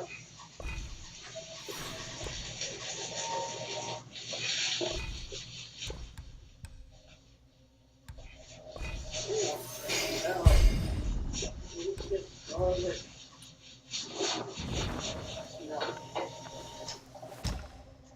Black pepper.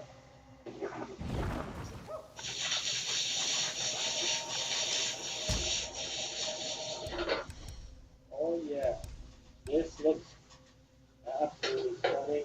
That's perfect. Exactly how I want it. Nice and charred, nice and crispy. Add in the pasta water to my sauce here. That's just the egg and bacon parmesan mix. And then we'll take a nice freshly cooked pasta. We'll go in our mixing bowl here.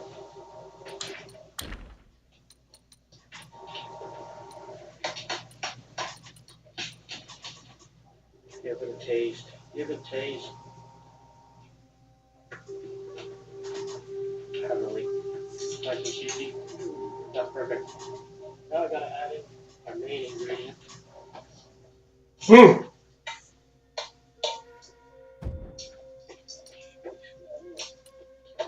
Okay, yeah, dude. Okay. And then carbonara. Risotto. Just wait for the coffee.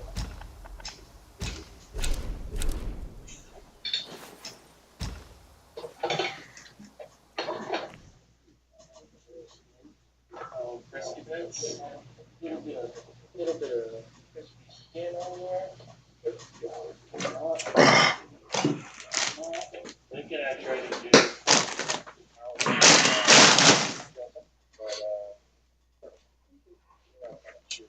And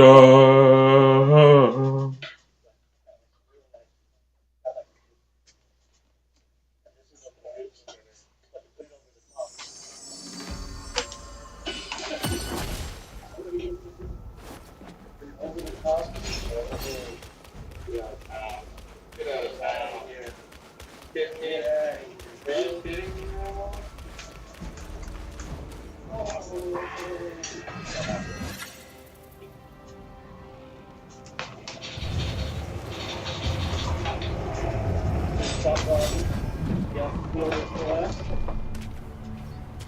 Olive oil.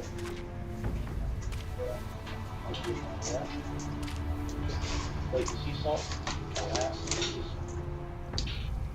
很久以前，我与金蝉子还是同门。他是个认真的人，看不得灵山从来祥光瑞海，山下却遭着苦困天灾。他说，凡诸众生皆有慧根，可以只有你我高高在上，其他人就只配磕头烧香。我说，因为他们不如你我。后来，他犯了大错，重入轮回，又收了几个徒弟。可结果如何？徒弟死的死，逃的逃，连他自己也躲了起来。要我说，这些去取经的都是废物。信什么狗屁如来？不如我自己来。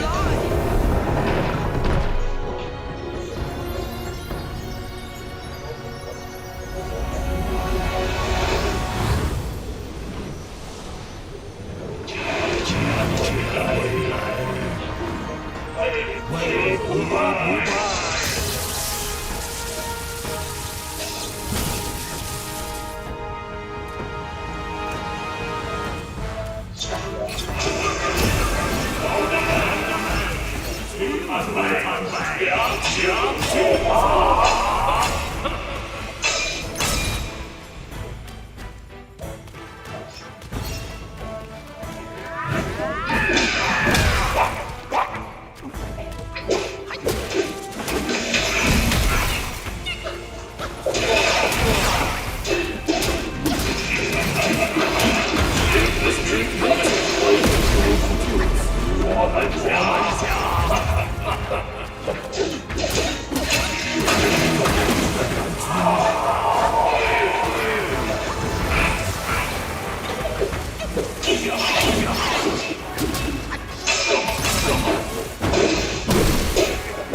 ？Bitch, I have ah. 本座的大宝正是为迷途之准备，一切进取，勿障于物。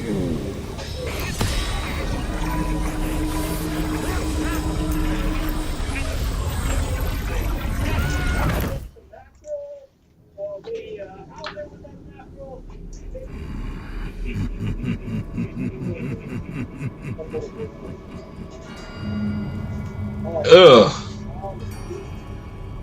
Why you so ugly?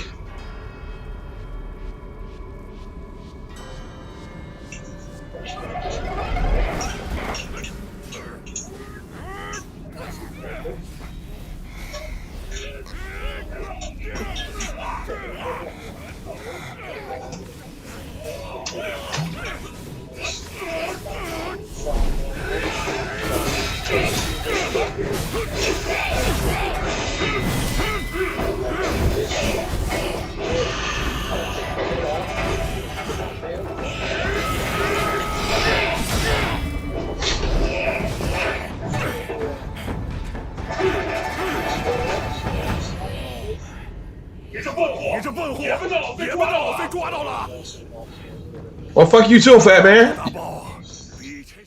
I'll beat his ass, but he's.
Oh, come on, stop. Fucking hate when they dodge like that. Like, motherfucker, you ain't supposed to be able to do that.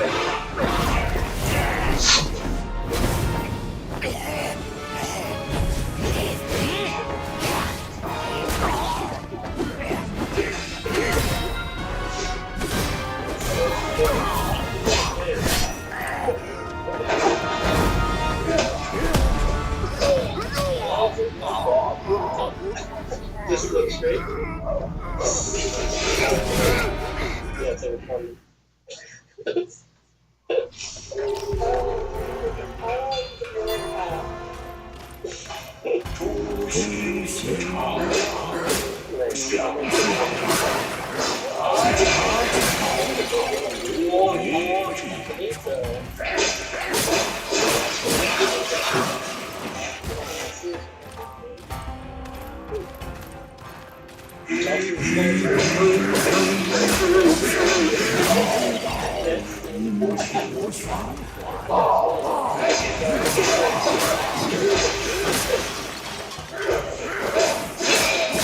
Suki.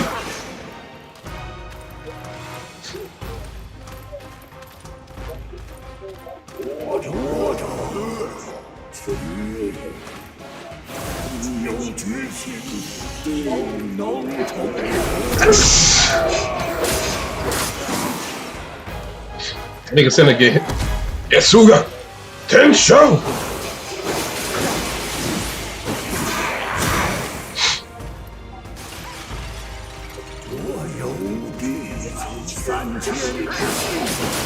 Suki.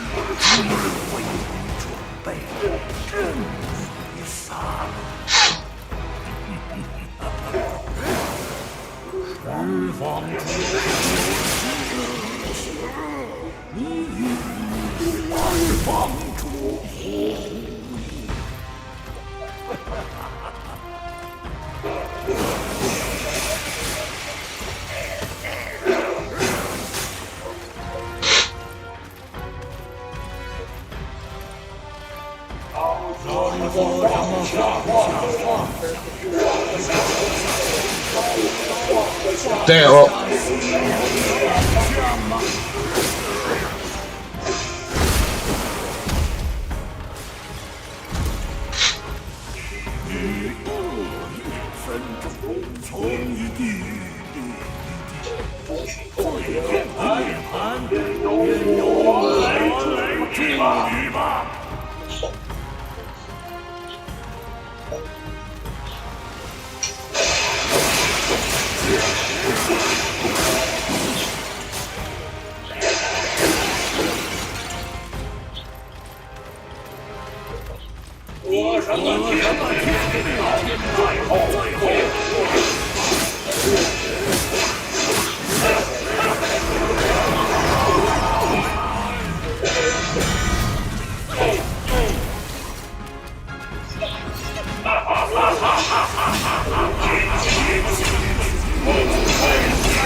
If I can't get none of my shit off.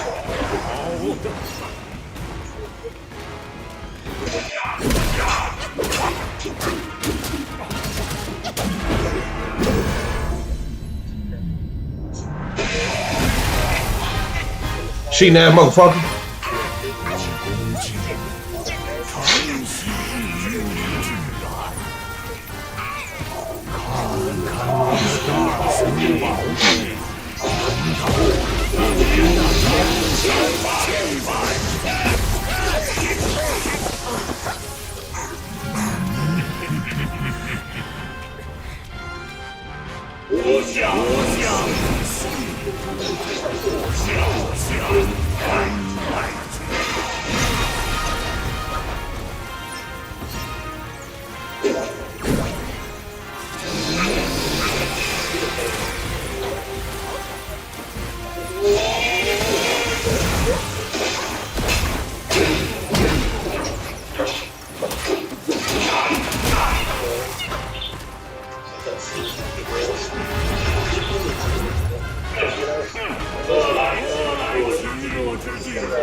这下下场。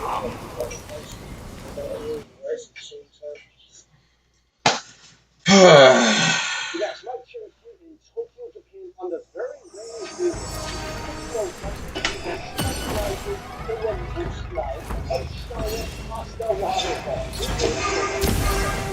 It's hot open lava. That's what I'm very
Oh bullshit! Why couldn't I move? That shit shouldn't stun me that long. 承袭女之爱，因父见我，因生求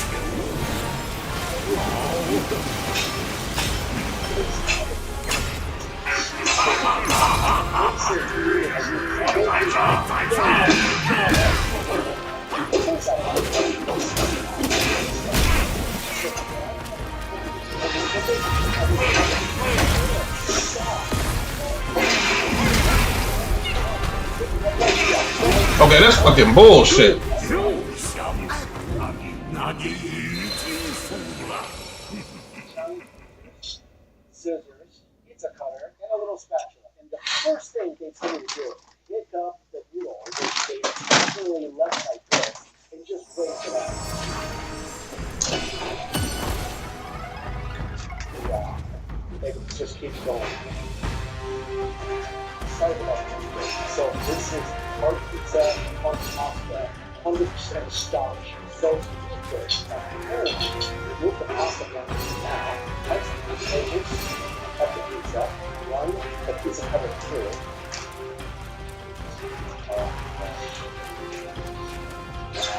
Put the pasta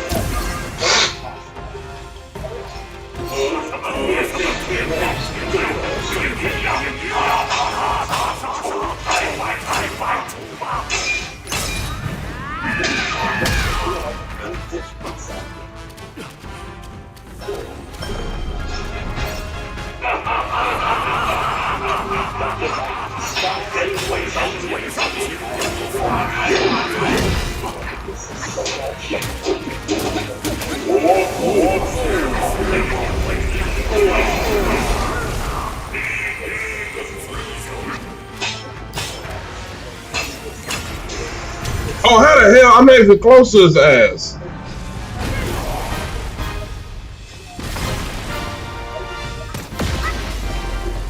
Oh my god, that's bullshit. Why you have to get your ass in here? Bullshit.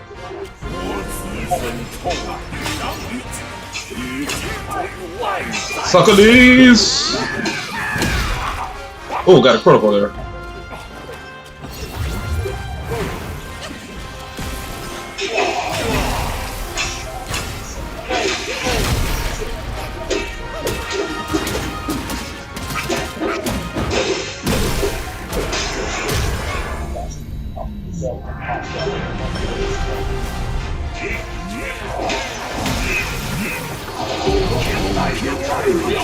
That's fucking how he keep hitting me.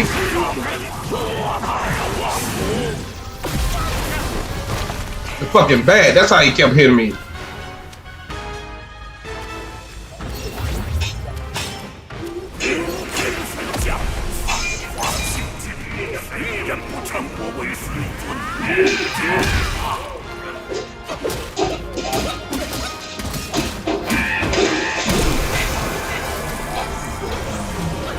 That's how you turn the gold too. I just not figured that out.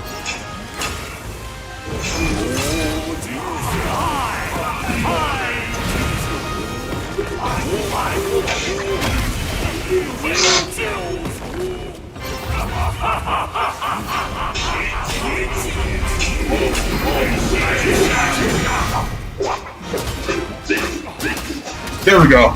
Suck it in.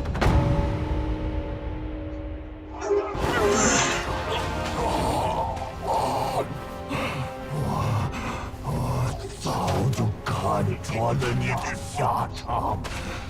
只要你还在为他人而战，迟早也会死在他人手上。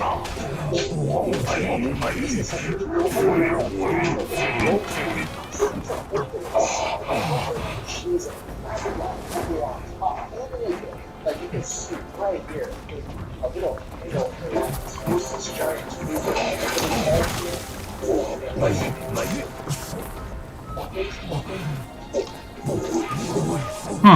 That's interesting.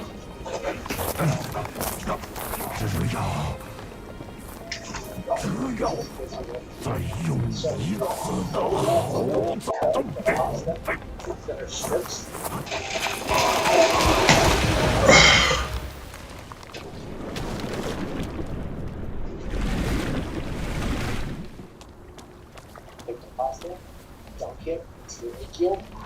Oh, that look good. 这孽畜早先拐了我的宝贝下界，正借大圣之力，把我的后天道变成了销魂夺魄的血宝，还化作我模样，假我之名，蓬来了许多旧仇，一心逞能报复。大肚皮，早该猜到是你。恕罪恕罪。管你一次我信，管你2次猪都不信。我也不信，谁知这孽畜胆子这么大。我本要亲自收他，不料2位施主先到。He's still rubbing his head after he got hit. 你自是福大命大，而他年纪轻轻，竟如此了得。这回 What you saying, little baby? 没看错人。莫讲这些不帮衬的话。你那黄眉小儿失足淹死是小，大师兄的东西若是丢了，再找寻起来就难了。你那9齿钉耙，且借我用用。In the words of Uncle Roger. Fooey, yo.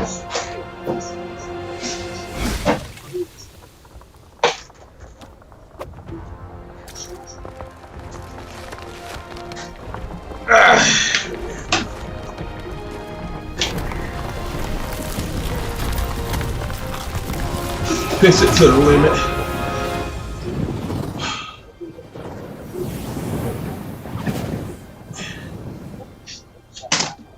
It's like a goldfish squid thingy with some dragon in it.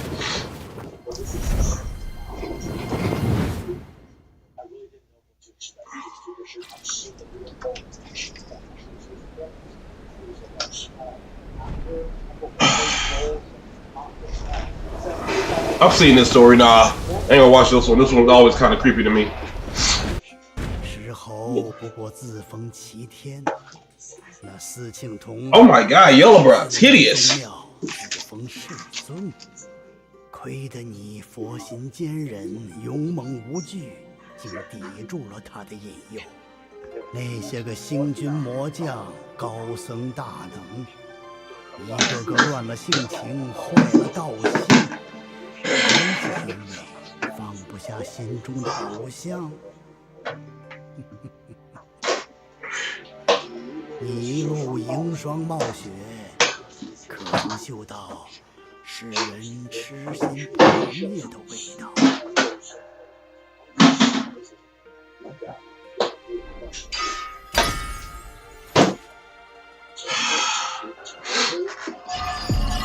Gucci.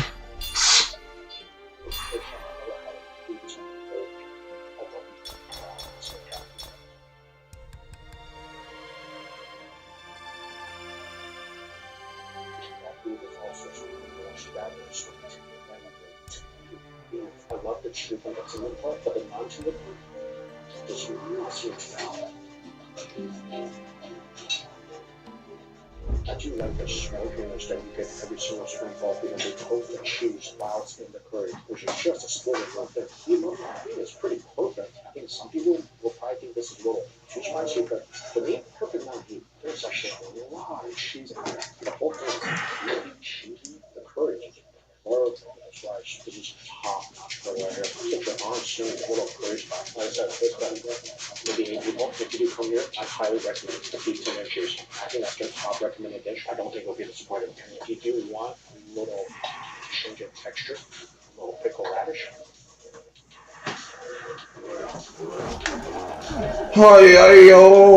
真是大造化！大个屁！这一路挑断魔尖，骨头都累折了。你只快些走吧，休要误了我吃酒。我闻到那妖婆有些个怪癖，八节四时都要敬我，每次祭我必要成亲。有此夫人来此贺喜。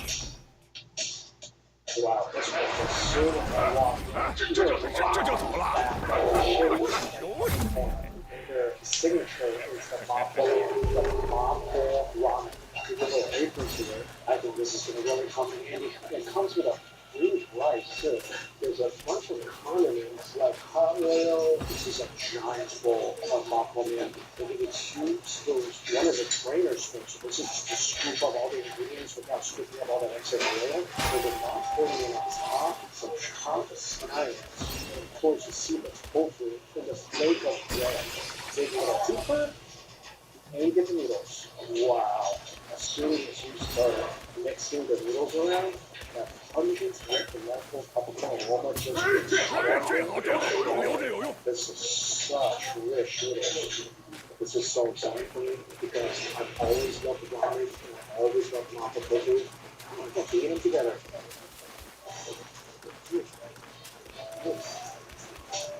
So awesome.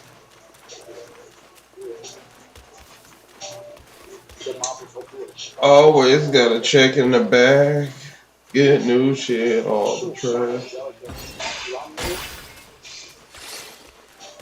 前面40个有人烟的去处，瞧一瞧。这黑水口哪里还有人？只剩下不计线的妖怪变着法子欺我们。说到这儿来，跟你瞧瞧，虫儿也欺人呢。 This thing is so rich. I have to add a little bit of vinegar. Try not to add too much. Just a tad bit. So that works really well. So I see what people are doing with the rice is use it to cover the rice. The garlic, if you eat all the noodles or rice, you can enjoy it. Also, the octopus gets so well. It's so hot in so many ways. It's hot temperature-wise, it's spicy. I'm definitely feeling this thing in my stomach. I think the bottom is the best part. So all the tofu and the minced meat that hiding. They also added some chai in there. Some Chinese chai. Wow, so nice. Yeah. This is pure comfort food for me. This one absolutely scores not in the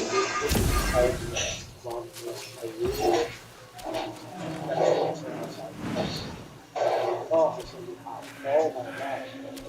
It's still so hot. I feel like I should say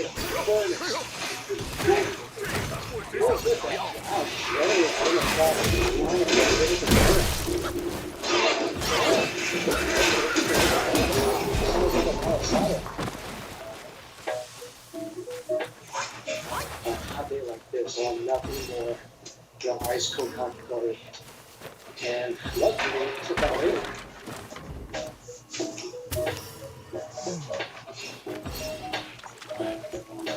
I gotta say, I've had many categories for it. There's a whole line of topics It was so extravagantly beautiful. Oh my gosh. Look at this. This side is a deeper pink. This inside the lighter beam. I just fucking thought of that. I haven't found the third frog. I gotta find the third frog. This tastes like this crushed up peach covering the lighter soft snow. And this side, the lighter beam. Ooh, yogurt. So this is good yogurt. Oh my god, it's so refreshing. This is exactly what I needed after a long walk last night. It is pouring in, and this is just like a beacon in my garden.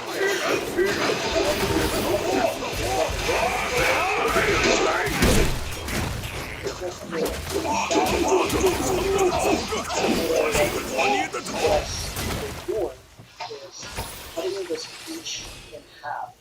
Oh wow. This is some juicy peach. Oh my gosh. Look at this on the inside. There's something inside. Maybe it's liquor? I don't know. It's heavy.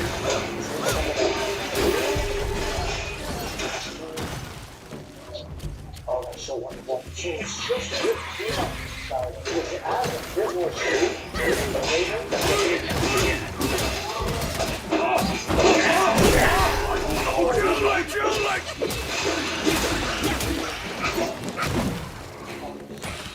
I love the yogurt, but this peach one is what it is. It's so incredibly refreshing. This on a hot day, it's just indescribable.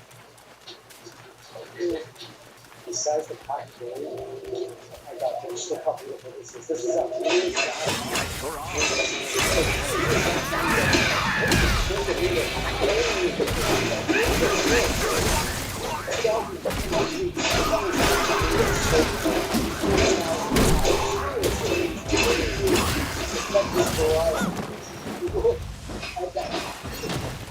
sitting on a couple of slices of delicious red cream.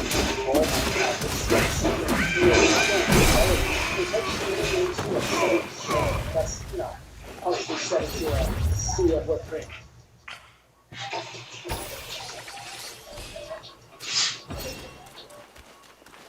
In Florida, there's a lot of different gardens that taste incredibly different than anything I find at the grocery store. There's some that taste like coconuts, some that taste like orange sugar. I never tried any of them. Besides, it's soft bread and brown-like whipped cream. This mango is almost physically not there. It's so soft that it's 99% juice. It's being just cultivated like a big value of liquid structure.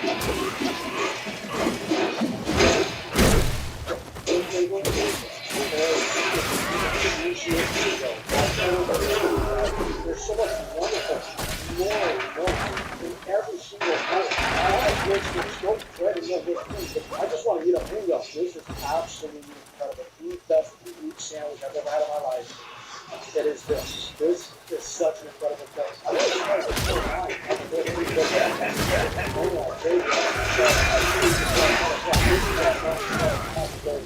That mango sandwich. Gotta get it. It's so good. Okay. Dinner time is usually when I go to a shabu in Tokyo. It's not usually shabu,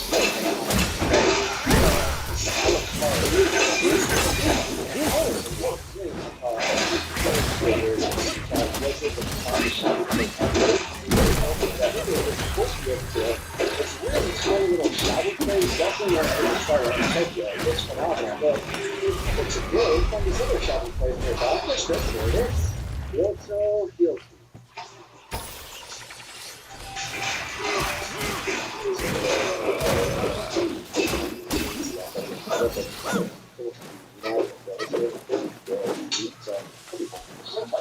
这还有我老朱没见过的果子。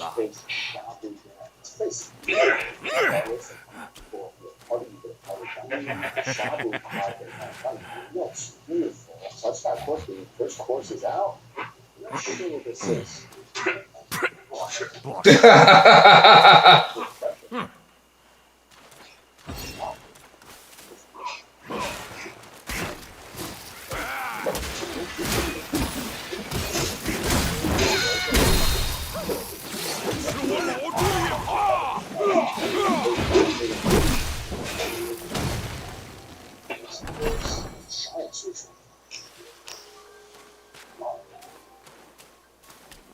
splash of user since it didn't work. This is a sashimi core, so it's cuttlefish and look at this. As that into it.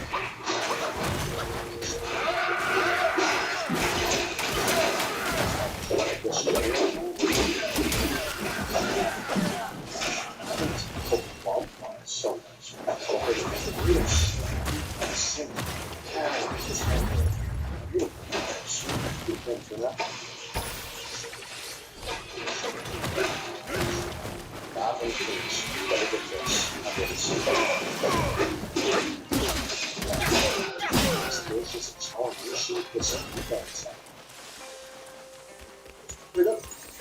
先生，这有一阵，这有一阵。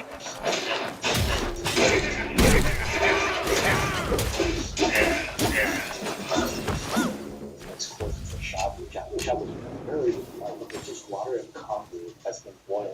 The vegetables goes in, there's spinach, scallion, lettuce, making mushrooms, there's cognac. They specialize in this shabu, premium quality pork and of course ragu. So the pork goes in, probably about 10 seconds, ready to go. So good. We dip the pork into some dashi with some scallions. That thing just absolutely melts in your mouth. That pork is pretty much all fat. So as soon as it touches your tongue, that thing starts melting.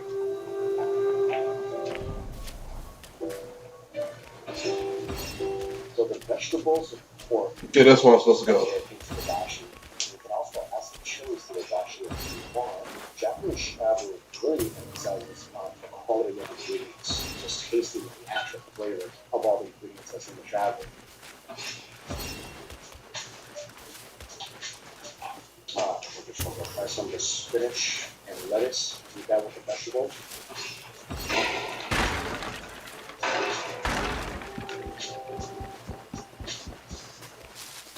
And they really do use precious highest quality vegetables. 等我呀！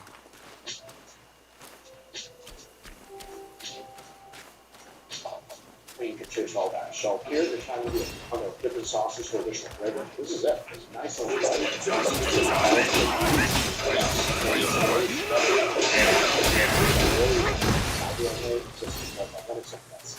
Nice and light.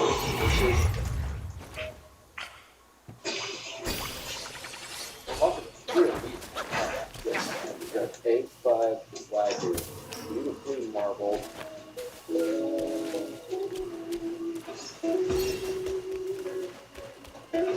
Cooks under 10 seconds.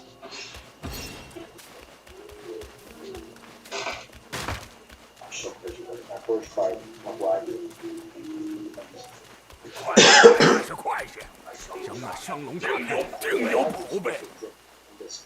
什么宝贝？什么宝贝？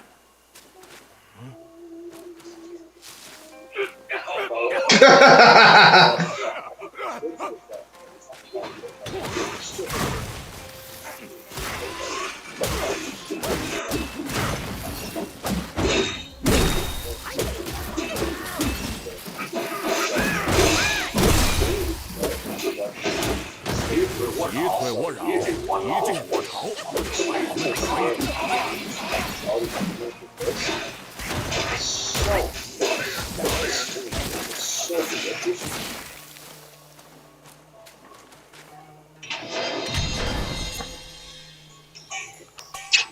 That's it? No, we need something good.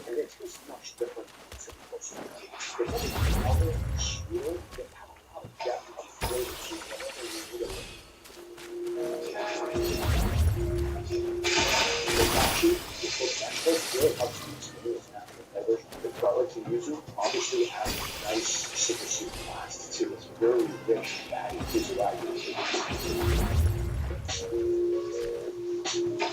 Last savory course, Ocha Yuke, the only slice of this really lightly cooked in the shabu. They do a little rice, put it in the have a little sesame sauce, and then green tea poured over the rice, almost like a porridge.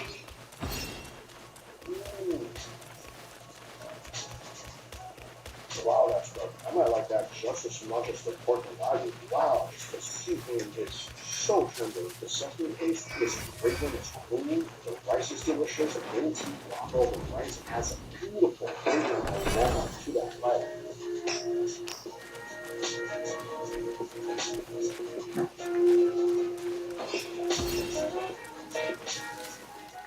Add a little wasabi to it. 不加可以就进一步激烈。 Try putting it into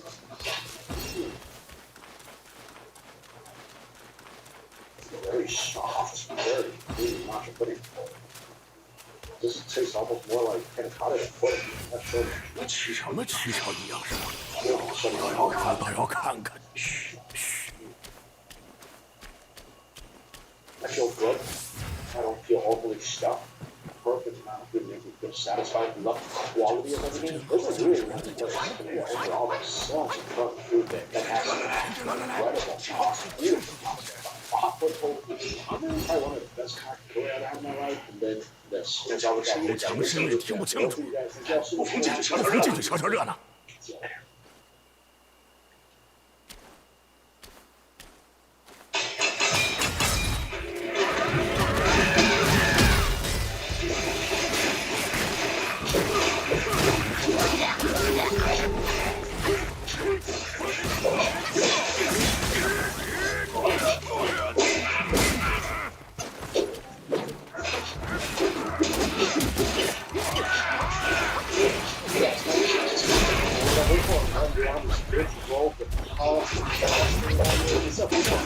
Just to clear my stomach because I'm really downside Andy for what might just be one of the best brunch buffets ever. It's an all-you-can-eat cowboy steak plus seafood plus a bunch of other stuff. Sunday brunch buffet. I've been wanting to go to this buffet for years. They had to close it down for a while. Now it's reopened.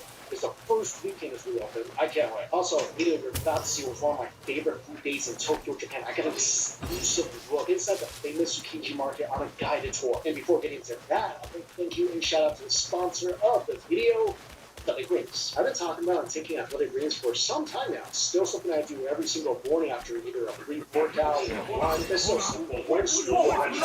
No, the fuck you would. You better shut your ass up. Make pork chops. Pork chop but chunky. Tastes so good, but it'll be rips really funky. Yeah, make that make you into that shit. You talk so much shit for somebody whose height range is perfect for a suckling pig. Bring it on, bitch. Okay.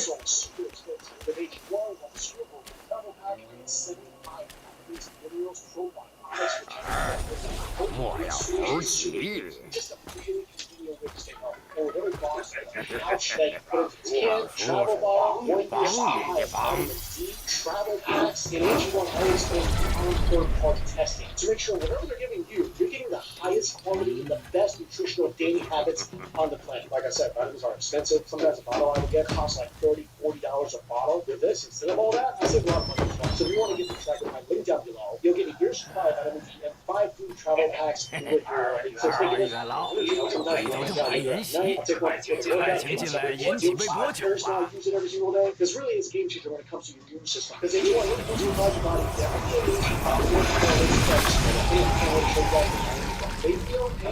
I still smash.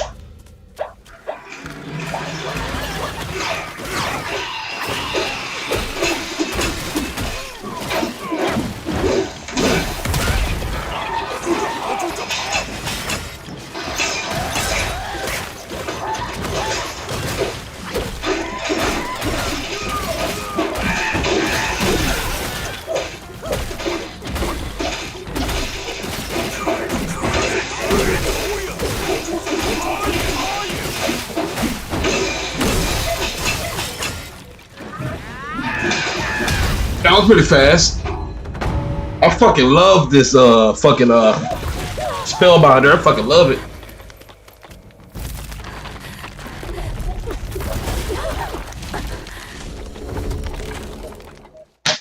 I still smash. As she runs away. Gold tree core. Venomous hair. What else you got? gonna have a guy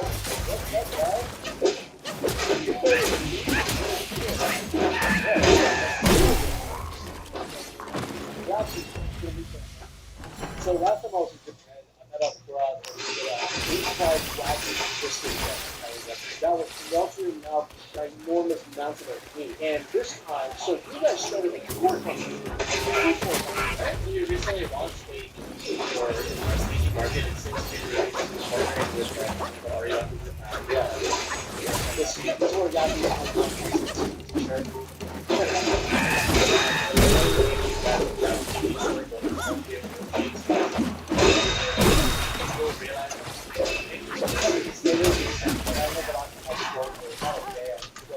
even just now, walking here, I see the pot of stew, whatever that is. I don't know what that is. Smells good. So first stop is turret coffee. I love how Japanese flavor is spoken. Yeah, how many stops we're making? You said uncountable. That's a great answer. Because we're gonna have a lot of different shops, mainly fish shops, but sometimes vegetable shops to collect the food items to create the perfect match. That's amazing.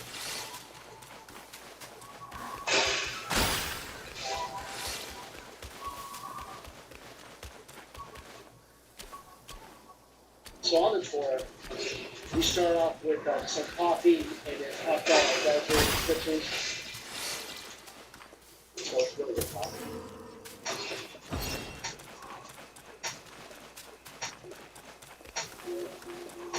Every time I come back here, I wear this T-shirt to show that I'm on your side. We need to have the relationship together with those people working in the market. Oh, that is big as an avocado. Chestnuts? Oh, this is our first time. Ooh, okay, here we go. They serve tuna shrimp, so you're saying they'll sear it for you, or you can get it fresh, sashimi style.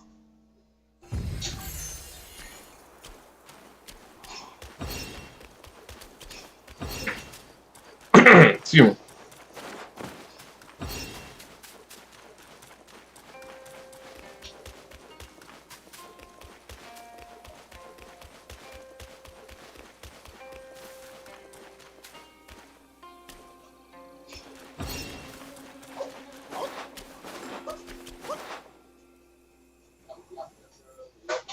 Okay, what do you suggest?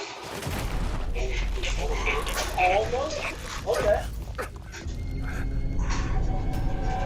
This is just so perfectly on the outside. It's that deep white, you can see it at the same time. Also, when I get the drop the little lemon juice and the sugar in there.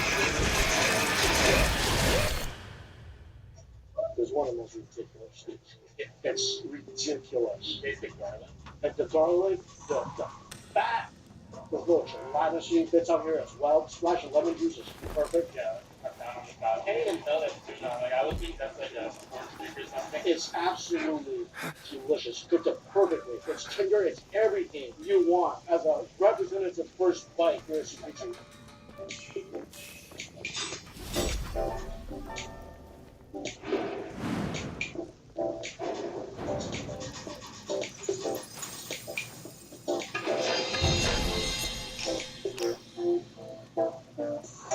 A lot of our guests ask, hey, do you guys eat every morning? Yeah. But actually we don't. Yeah. So we introduce what we eat. Like these two. Yeah, it's not traditional. So this is a typical breakfast. Well, the flavor we got? Flavor. So half a fish. It's also Yeah, it's 800 is in between $5 and $6. that's pretty good for Japan. I mean, we're at the fish market. Yeah. Super fresh. So sesame seeds on top. You can tell it's seared on top. Look at the juice pouring from this as soon as I'm tapping it.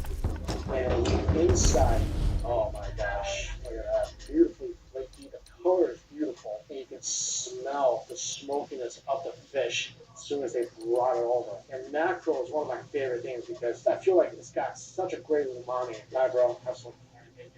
All the bones. Yeah, you have to be careful with the bone. This is amazing. That was good. I love mackerel. I've had mackerel a lot of places. In Japan? No, like just around the world. Like traveling Korea. But this is the freshest I've ever had it. Yeah. This is the best I've ever had it. The flavor is incredible. The umami burst on this thing is just insanity. Now that is I don't know if they whip up that torch again or what. A little bitterness from the char, coupled with that subtle sweetness. This is a must try. This is so good. They're cooking a lot of different types of fishes, and they're not gonna waste it. Yeah. Even the bones, the tails, and things like that, they use it as a food that makes it good. Not like powdered one. Oh yeah, this is great. This definitely doesn't taste like a typical miso soup. Like a lot of nice fish flavor in here. So this is breakfast number 2. Yeah.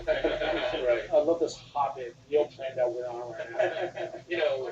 You shouldn't go shopping hungry, right? Yeah. That's why we get ourselves prepared and heading off to shopping. We're hopping around a lot of different shops. I was walking by, and there's just like these stalls of just random standing ramen stalls. That's what it looks like udon with mentai pork. These ones are pasta. This one's a ramen. And you just stand here, you order your ramen, they just take a stand, just eat your ramen. Now we're gonna start searching here for items for our perfect lunch. After we've had a little bit, we don't overshop. And these ones are tuna, and they also have here. This one's a meat of tuna, baby toro. You can see the prices vary from different types of tuna. So you buy it from here, then cook it for you. This is all available raw. You order all you want, it's set up for you, just enjoy. That sounds good. I'm gonna show what's in the market. Okay. Giant scallops, oysters. Wow. They're just cooking this thing. And you You just eat it like that.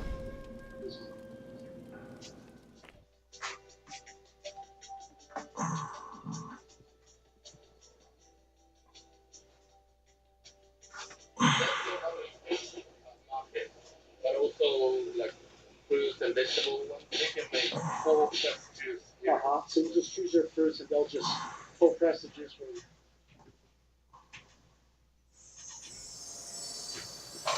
Oh,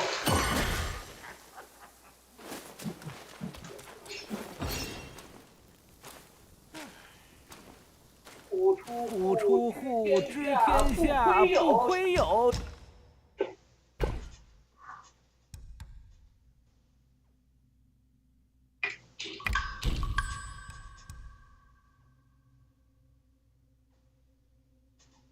oh, hell yes.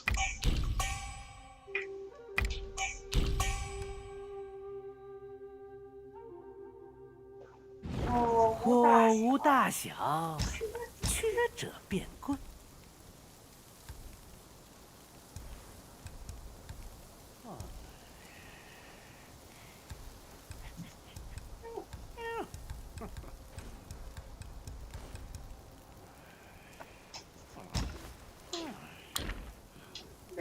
内敛承担，外力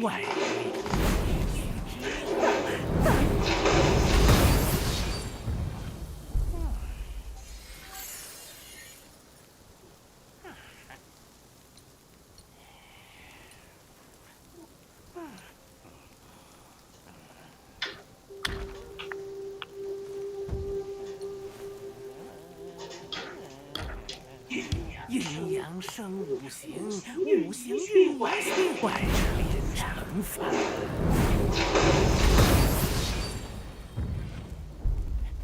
吃药，若论出身，更不公道。小仙昼夜殷勤，方得此灵药。想走近道的人多了，才有了炼丹术。喝，小老弟今日。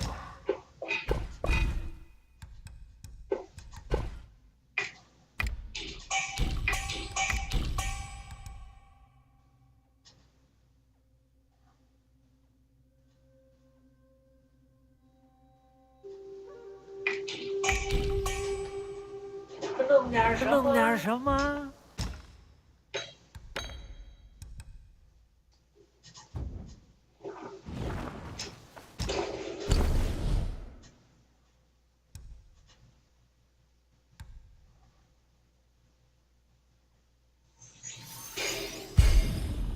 就是越沉越香，真是越老越糊涂。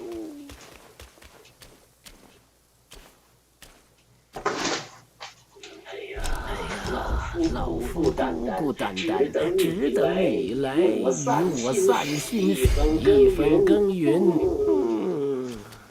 余生在此安身。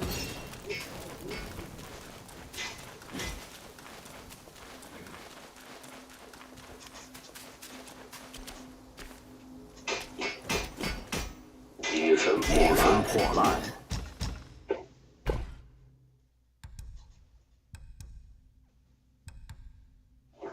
难怪登门。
破铜烂铁也敢上路。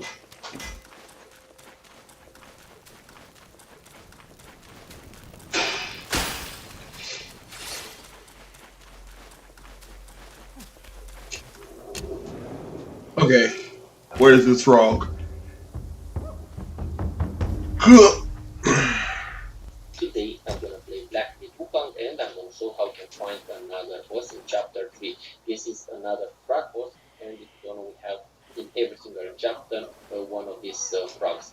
The Lang Ling Gu Lang is the name. I know, I'm not sure if I pronounced that right. We're gonna start from the mindfulness cliff, which I have I'm gonna put a link in the video description if you don't know how to find. It's in the mid chapter 3. I don't want to make the video very long. That's why most of you maybe already know how to get to that location. So we're gonna start from that checkpoint. We have to reach a new one. Forest of Felicity is the next location that we have to reach. It's quite easy. It's straightforward to the Valley of Ecstasy, right over here. After that, I'm not sure how I can find that frog and how I can defeat her. Another boss. Okay. Let me get my wheel. And the frog is gonna be somewhere around there, but first I'll advise you to take this checkpoint, this shrine, before you start the fight.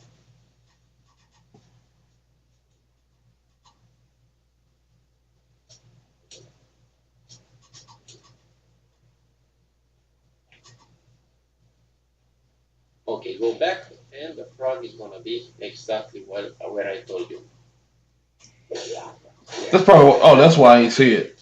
And now I'm gonna explain how I defeated that frog. Quite easy, not a hard fight. So let's see what we can do. The frog is gonna sit right there.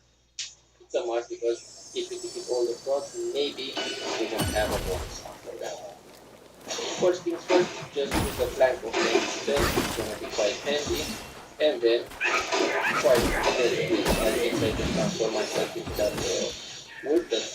The red tide, I think, is the name of that transformation, the one that we're going to get at the beginning of the game. Probably have it, as you can see. You can do a lot of damage with that, and also with the Plank of Many spell. So yeah, just take your time, just watch like I did in this video. It's quite an easy fight. Quite immobilized, and that works very well with this boss, with the immobilize spell. And basically, it's time for us to get our revenge.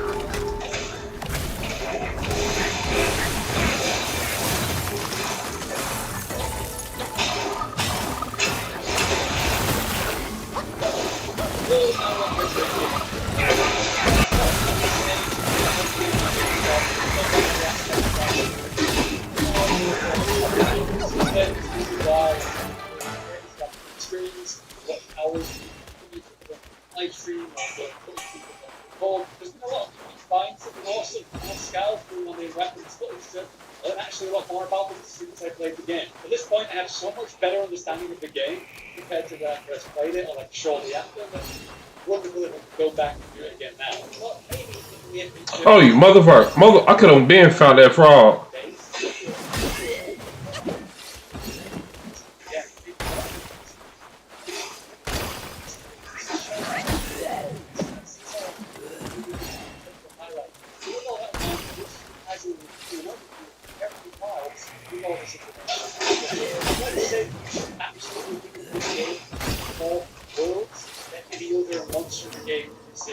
As I found when playing it, looking at it the first time, as I found it with other creators, this world and it feels surprisingly similar because it's replicable, moving around it, very well, but with a lot of mechanical step forwards more than visual. After all, I actually experienced the world going into the jungle, the ancient forest. It felt so Jurassic Park. It felt me a feeling that I've never experienced with monsters before. While it's going to bring that back in new ways, it's the same kind of base feeling, but it's those mechanics that are massively forward, moving and playing. Whether it's the way that you interact with terrain, subtle, left in,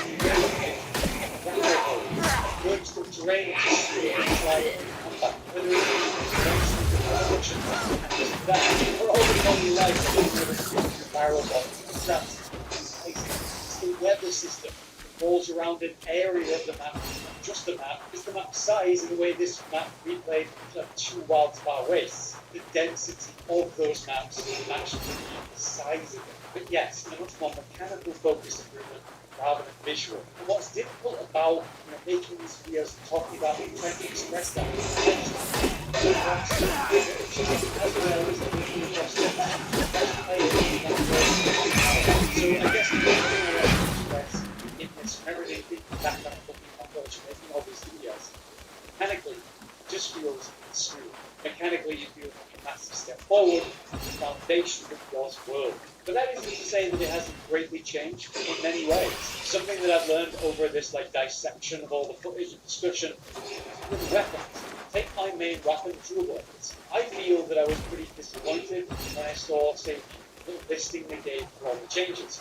It seemed pretty damn minimal. These things you can initially see, oh, that's fine, that's cool. They're not as exciting as some other weapons. Having jumped into the game and played with dual blades, this stuff wasn't intuitively obvious. It wasn't until I really cracked into footage and discussion, really literally sitting and looking at the top right of the screen, it says every move name and the chain of combo and the player that I'm using.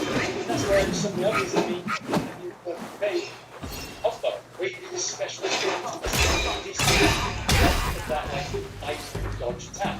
Or the fact that Demon Flurry has this incredible single 360 direction double attack. I gotta see. Nice. Wave dance, one, wave dance, two, wave dance, three. The type of stuff that's going to be really critical on the way that they combos, or just repositioning while maintaining. Yes,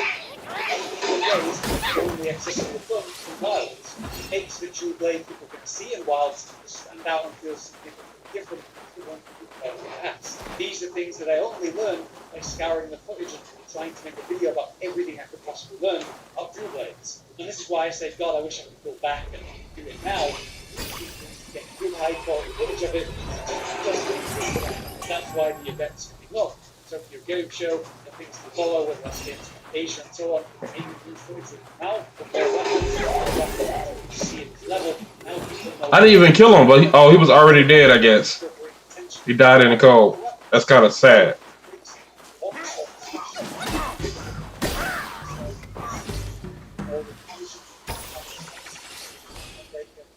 The fuck kind of monster is that?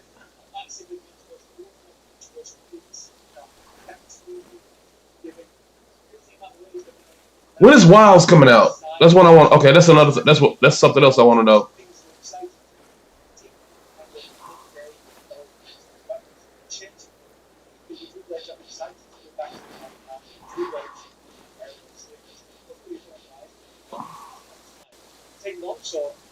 Iceborne and the whole EI counter stuff, the EI counter stuff primarily. Damn it. Summer 20. Okay. So it comes out next year, but the demo is out. Okay. Well, I think it's a demo. I gotta look that up. Look into that.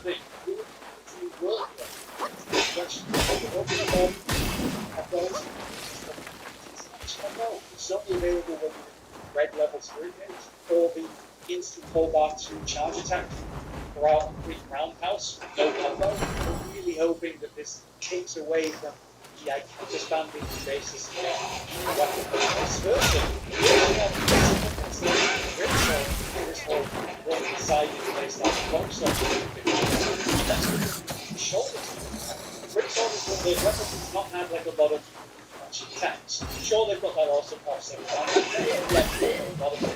Also have their own offset attacks. Greatsword has one of the most awesome flash counters. That's a really cool thing. But you know, a bunch of weapons have really cool flash counters. What's changed for Greatsword in terms of what we've learned Wild is the more subtle stuff, like the fact that when you successfully land a shoulder bash on an incoming attack, you get to continue the true charge combo into whatever next step you're at, while maintaining full charge level on the shoulder bash. So we're expecting to see a lot of draw slash to engage on the enemy, start the second round charge and get to level 3. So during that charge, the monster will throw an attack at you, so you shoulder tackle that perfectly. Bringing you into true charge slash, in the combo, instantly fully leveled up, send that out immediately. So if you can just do that permanently, with the optimal DPS, right? So that's what this sounds like. This seems so insanely effective that it could be the basis of Greatsword to do not just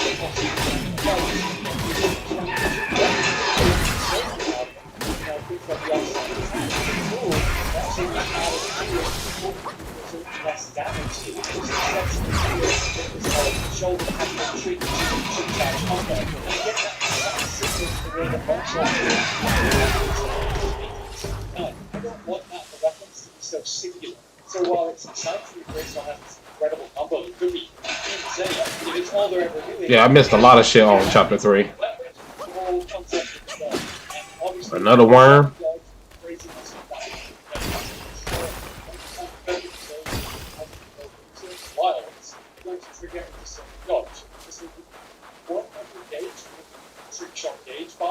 But more importantly, it's going to give you a chunk of stamina back. All the points we've looked at, the conversations we've had with the players who tried it, it's just more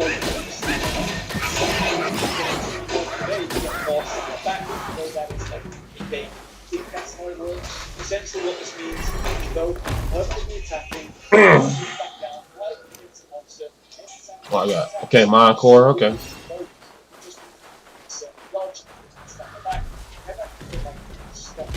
Get them toes!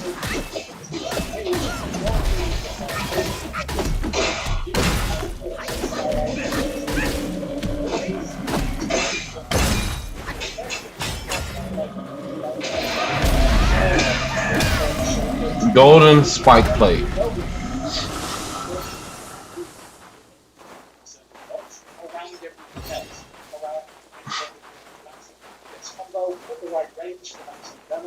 While maintaining all the potents, because you know you only get 8 potents per gauge to do this with, and maintaining tracer arrow at a weak point, popping those tracer arrows with his so Bo is getting this crazy stamina perfect evade, right? So he's going to be around everything else. So all of that's to say that while this shifty weapon is in place, he has deceptively more than here. Longsword is doing everything that it can to stop using the outcomes on only the weapon. Greatsword actually going the wrong way with like only doing shoulder tackle upgrading. And Bo is just like, it's got it all, man. Every new monster in the game does weapons that don't win. But all of them look good and excited to really put our teeth in and actually learn what the true stuff is and what's best to do. That's the thing with the world of mechanical updates and the weapons. Obviously, that size is big. It's dense to the point where when I would open my map, it's really like so many icons everywhere. And the monsters moving through the areas. As you might imagine, it feels like there's a lot more life going on, especially with the way that small monsters are. Now,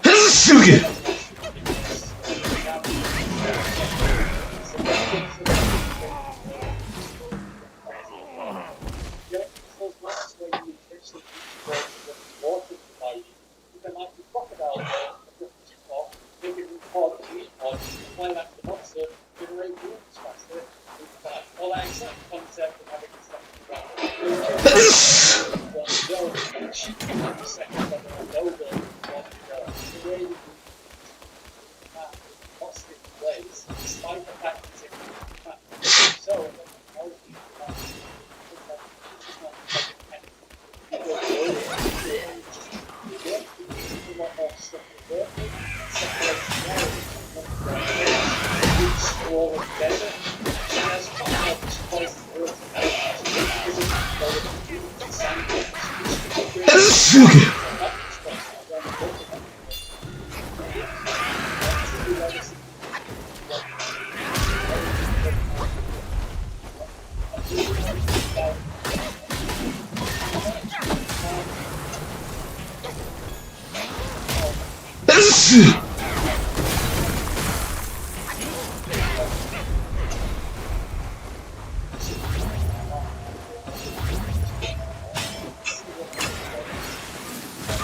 Okay, let me fuck him.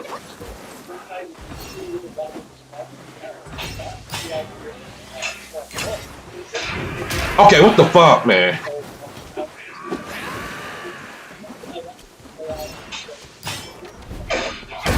Suck it.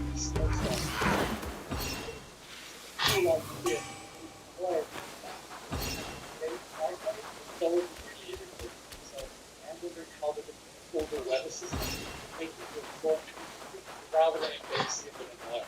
Typically, the secret though, and getting around this picking that, I was surprised about the secret, you know, it's like an automatic run forward machine compared to say the Palamute, which only goes when you choose to, and then you've got the silly drifting that we no longer have. It actually feels a lot more grounded and realistic. But if you didn't know, basically it just runs forward whenever it's out on the board, and all you do is control the speed and direction you're going. You can tap R1 on a controller to increase the speed, or you just hold it to go to max speed, or you can tap R2 to slow the speed, or hold R2 to go to stop, but if it's moving, it's going forward. So there's this automatic movement swap between. Automatic will go to whatever your relative marker is, whether that's the main quest you're on, or a marker you placed on something. It will give you the usual scout flight path, cards. The station will automatically go along that to the location. While it's going, you're able to control your map, you're able to sharpen, do all that kind of stuff. So the kind of longer travel, it actually gives you the opportunity to manage this. You should practice while you're going. Interesting. Like that. Menu really being efficient with downtime. But of course, you can still fast travel.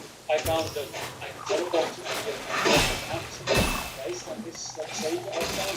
And it seemed very intelligent to have at least 3 camps down somewhere in different regions of the locale. Since these distances are a lot bigger on a big map, I think a super fast travel point around is what the whole gimmick of like a monster can just run the camps. Be careful. I'm not sure how truly invasive that's going to be. When we saw on Yuzu on the Games from live stream, usually that was trying to destroy it.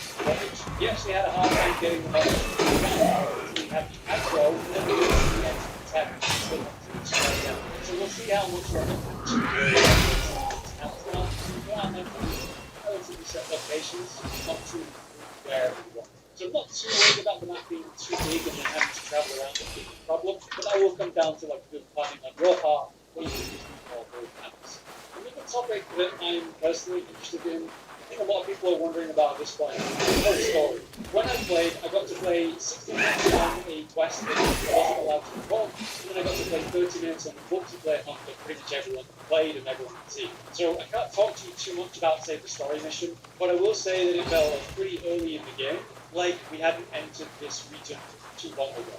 I was dealing with a kind of horde mechanic with a specific monster species that was in the footage. The purpose of this story mission is about the locale, about the weather system, about the monsters that we find in this region, and the kind of terrain trap features, like those sand black hole levels.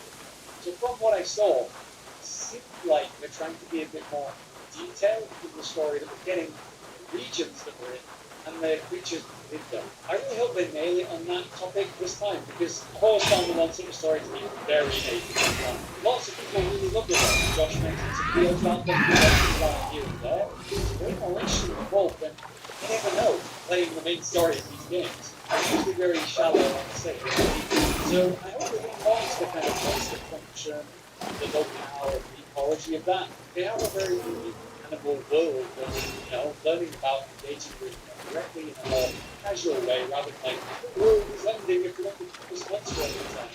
So no, I like that. It does seem like they're trying to involve the story that is taken more seriously. So what they know is, we'll have to see. One topic that's come up since I played in all of the footage is concern about the quality of life features that really stood out and maybe were a bit too much. It's a topic I talked about recently, so I'm not going to cover it too much now, but basically it's stuff like trying to use a mega potion when, you know, a normal potion would appear in your floor anyway. It automatically uses a smaller potion to be efficient. Being able to pick up the traps bombs and put them down because you use a mistake. Just the idea of them giving too much quality of life to make things too much easier, like being able to cancel out an outbreak. In my time with the game, these things just didn't happen at all. All it did was make me go, oh, cool, that's nice. Now I can engage more with the game and pay more attention to the game. Pay more attention to the monster I'm fighting and the world I'm in. The less I'm like taking my eyes away from that to look at like a crafting UI or the bottom right to make sure I'm on the right potion or something, I have no issue with it. I can understand people being distracted by the new squiggly health bar that freaks out when a big attack's coming or taking a big hit. It's a bit invasive and distracting. For me, again, I barely noticed it, but I know that I'm not the same as everyone. I know that people have different attention spans. Anything that people give a lot of feedback on, especially if they do a demo to that, I expect them to address. Like I've said before, with Rise they introduced hunter voices, where they'd be like, whoa, here comes a big attack, every 4 milliseconds, and then giving us a feature to turn that down so it happens less, or less loud or whatever. Fully expect the same thing for every feature. You could probably turn stuff off and ultimately... But I am excited to learn more about the game as a whole, whatever mid and late game is. In terms of difficulty, I just feel like the starting monsters compared to G level monsters in Rise, or everyone's favourite annoying egg or rock bird, significantly more interesting as basic starting monsters. Like the mechanics are way more deep for these very beginner monsters. Chasticabra, you know, with the arm dip, they're putting out with different stuff on his arm, based on what he's doing, or he can he opens his Valahara with his incredible view of life and skeleton, allows him to swim through the sand with his or wrap around terrain with combat, get high ground on, or wrap around under the monster through the turf war. It's these exciting mechanics that are really on display with these monsters that I'm like, oh, the big high level monsters feel like. They feel much more like monsters. The video game boss and fighting, Sunbreak, a lot of that cool. Obviously, they're trying to do all this making it feel like lifelike creatures, like So this is the second prince.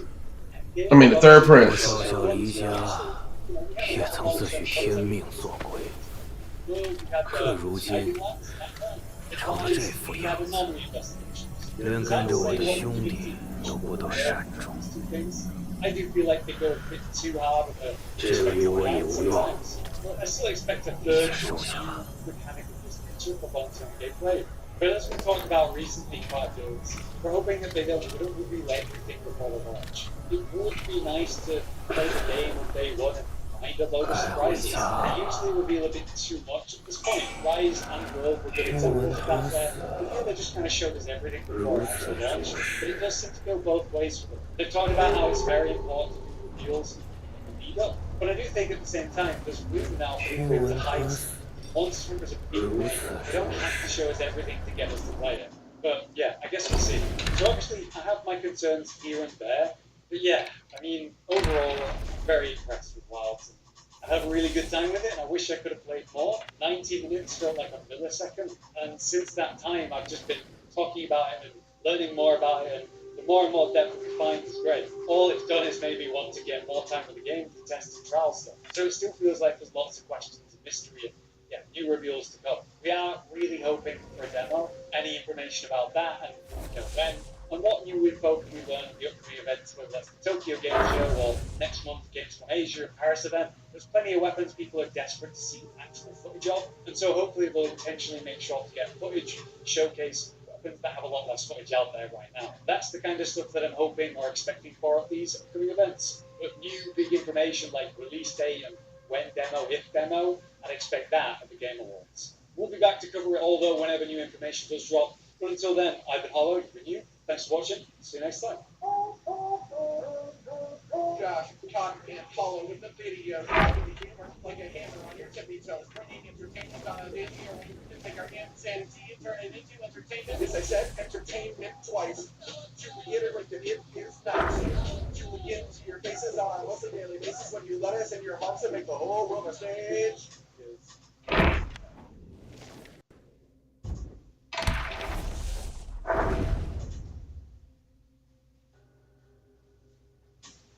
ready to do more adventure. We want go and explore home. Do you mocking me? Who you? Me. Hello, me. No, me, you not me. No, me not me, but you me. Why you talk like me talk? Me just want fun adventure and you make mean. What you talking about? You me big monkey. No, me normal size monkey for rock monkey. I thought you me. No, me not me, you me no me. No, you me big rock monkey. Okay, sidebar, if this turns out to actually be like the final episode, I'm gonna be very upset that this is what we've done. Honestly, I'm really confused. I don't even know who I'm supposed to be right now.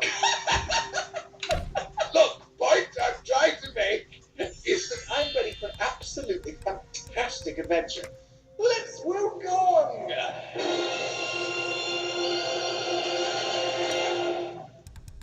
Welcome back, everybody, to more Black Red Wukong. Things got really. Maybe they were fake. I'm not even sure how. So I have no idea how this is going to go. But it's going to go. So let's go to go. We'll go through this together. Sorry, Rob. Yeah, together. That's observations of me.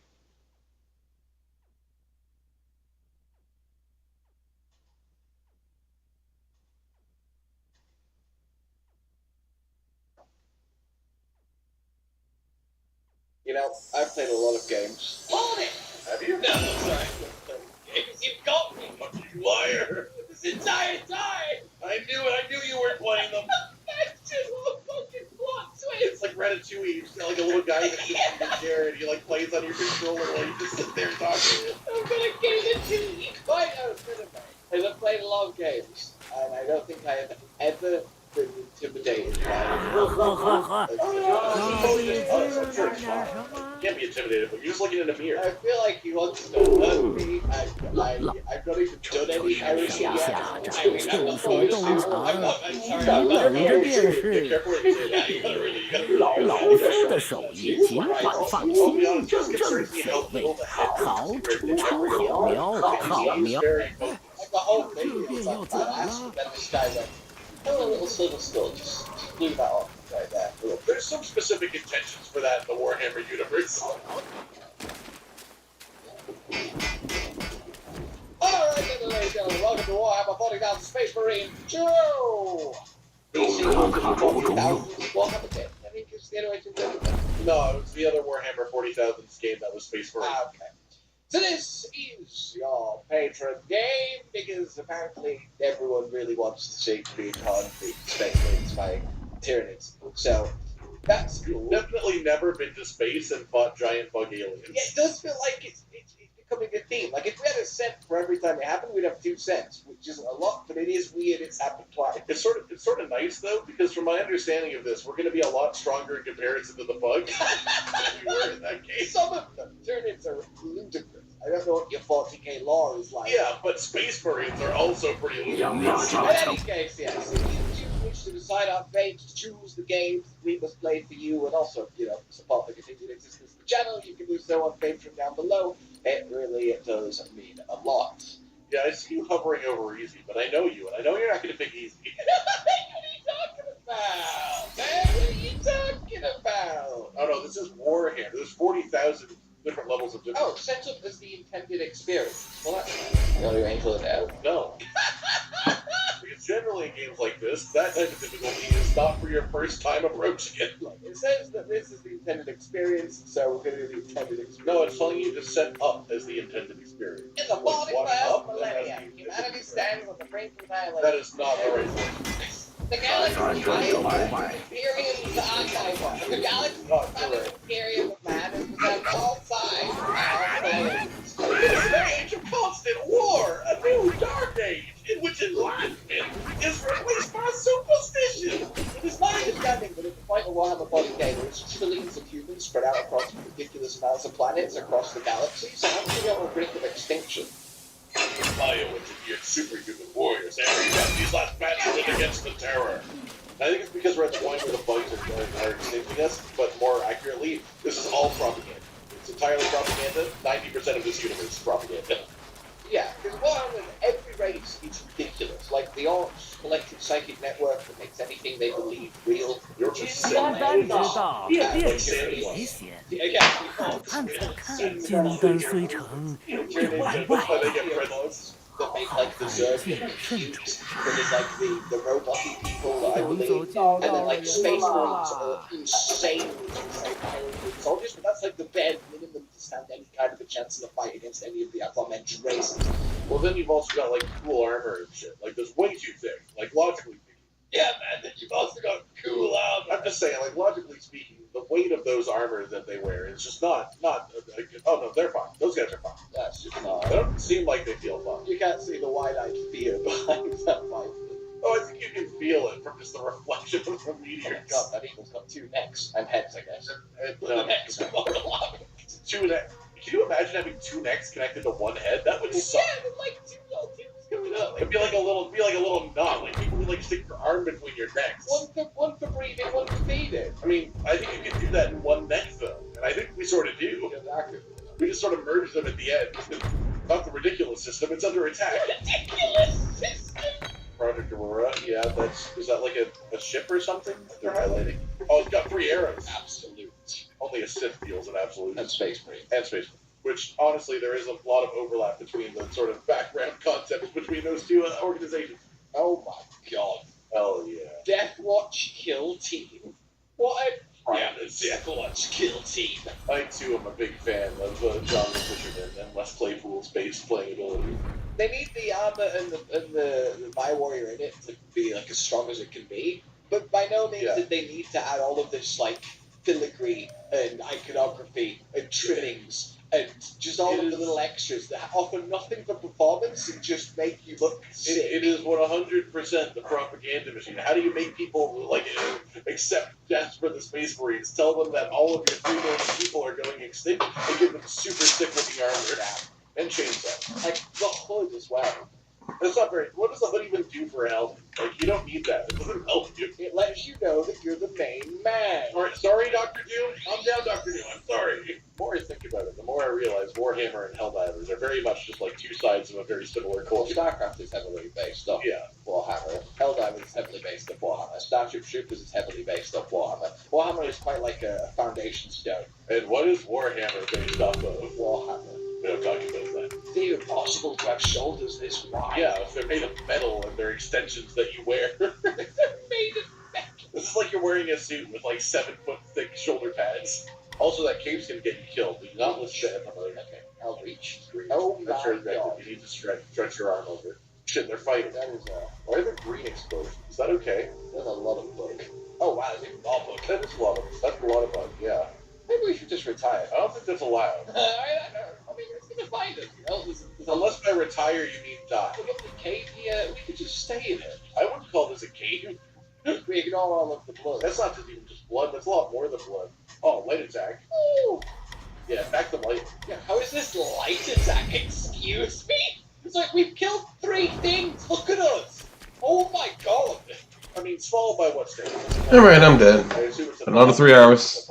Another. The longer the combo, the more powerful. I think I played 3 hours earlier or 4 hours. I can't remember. Okay, so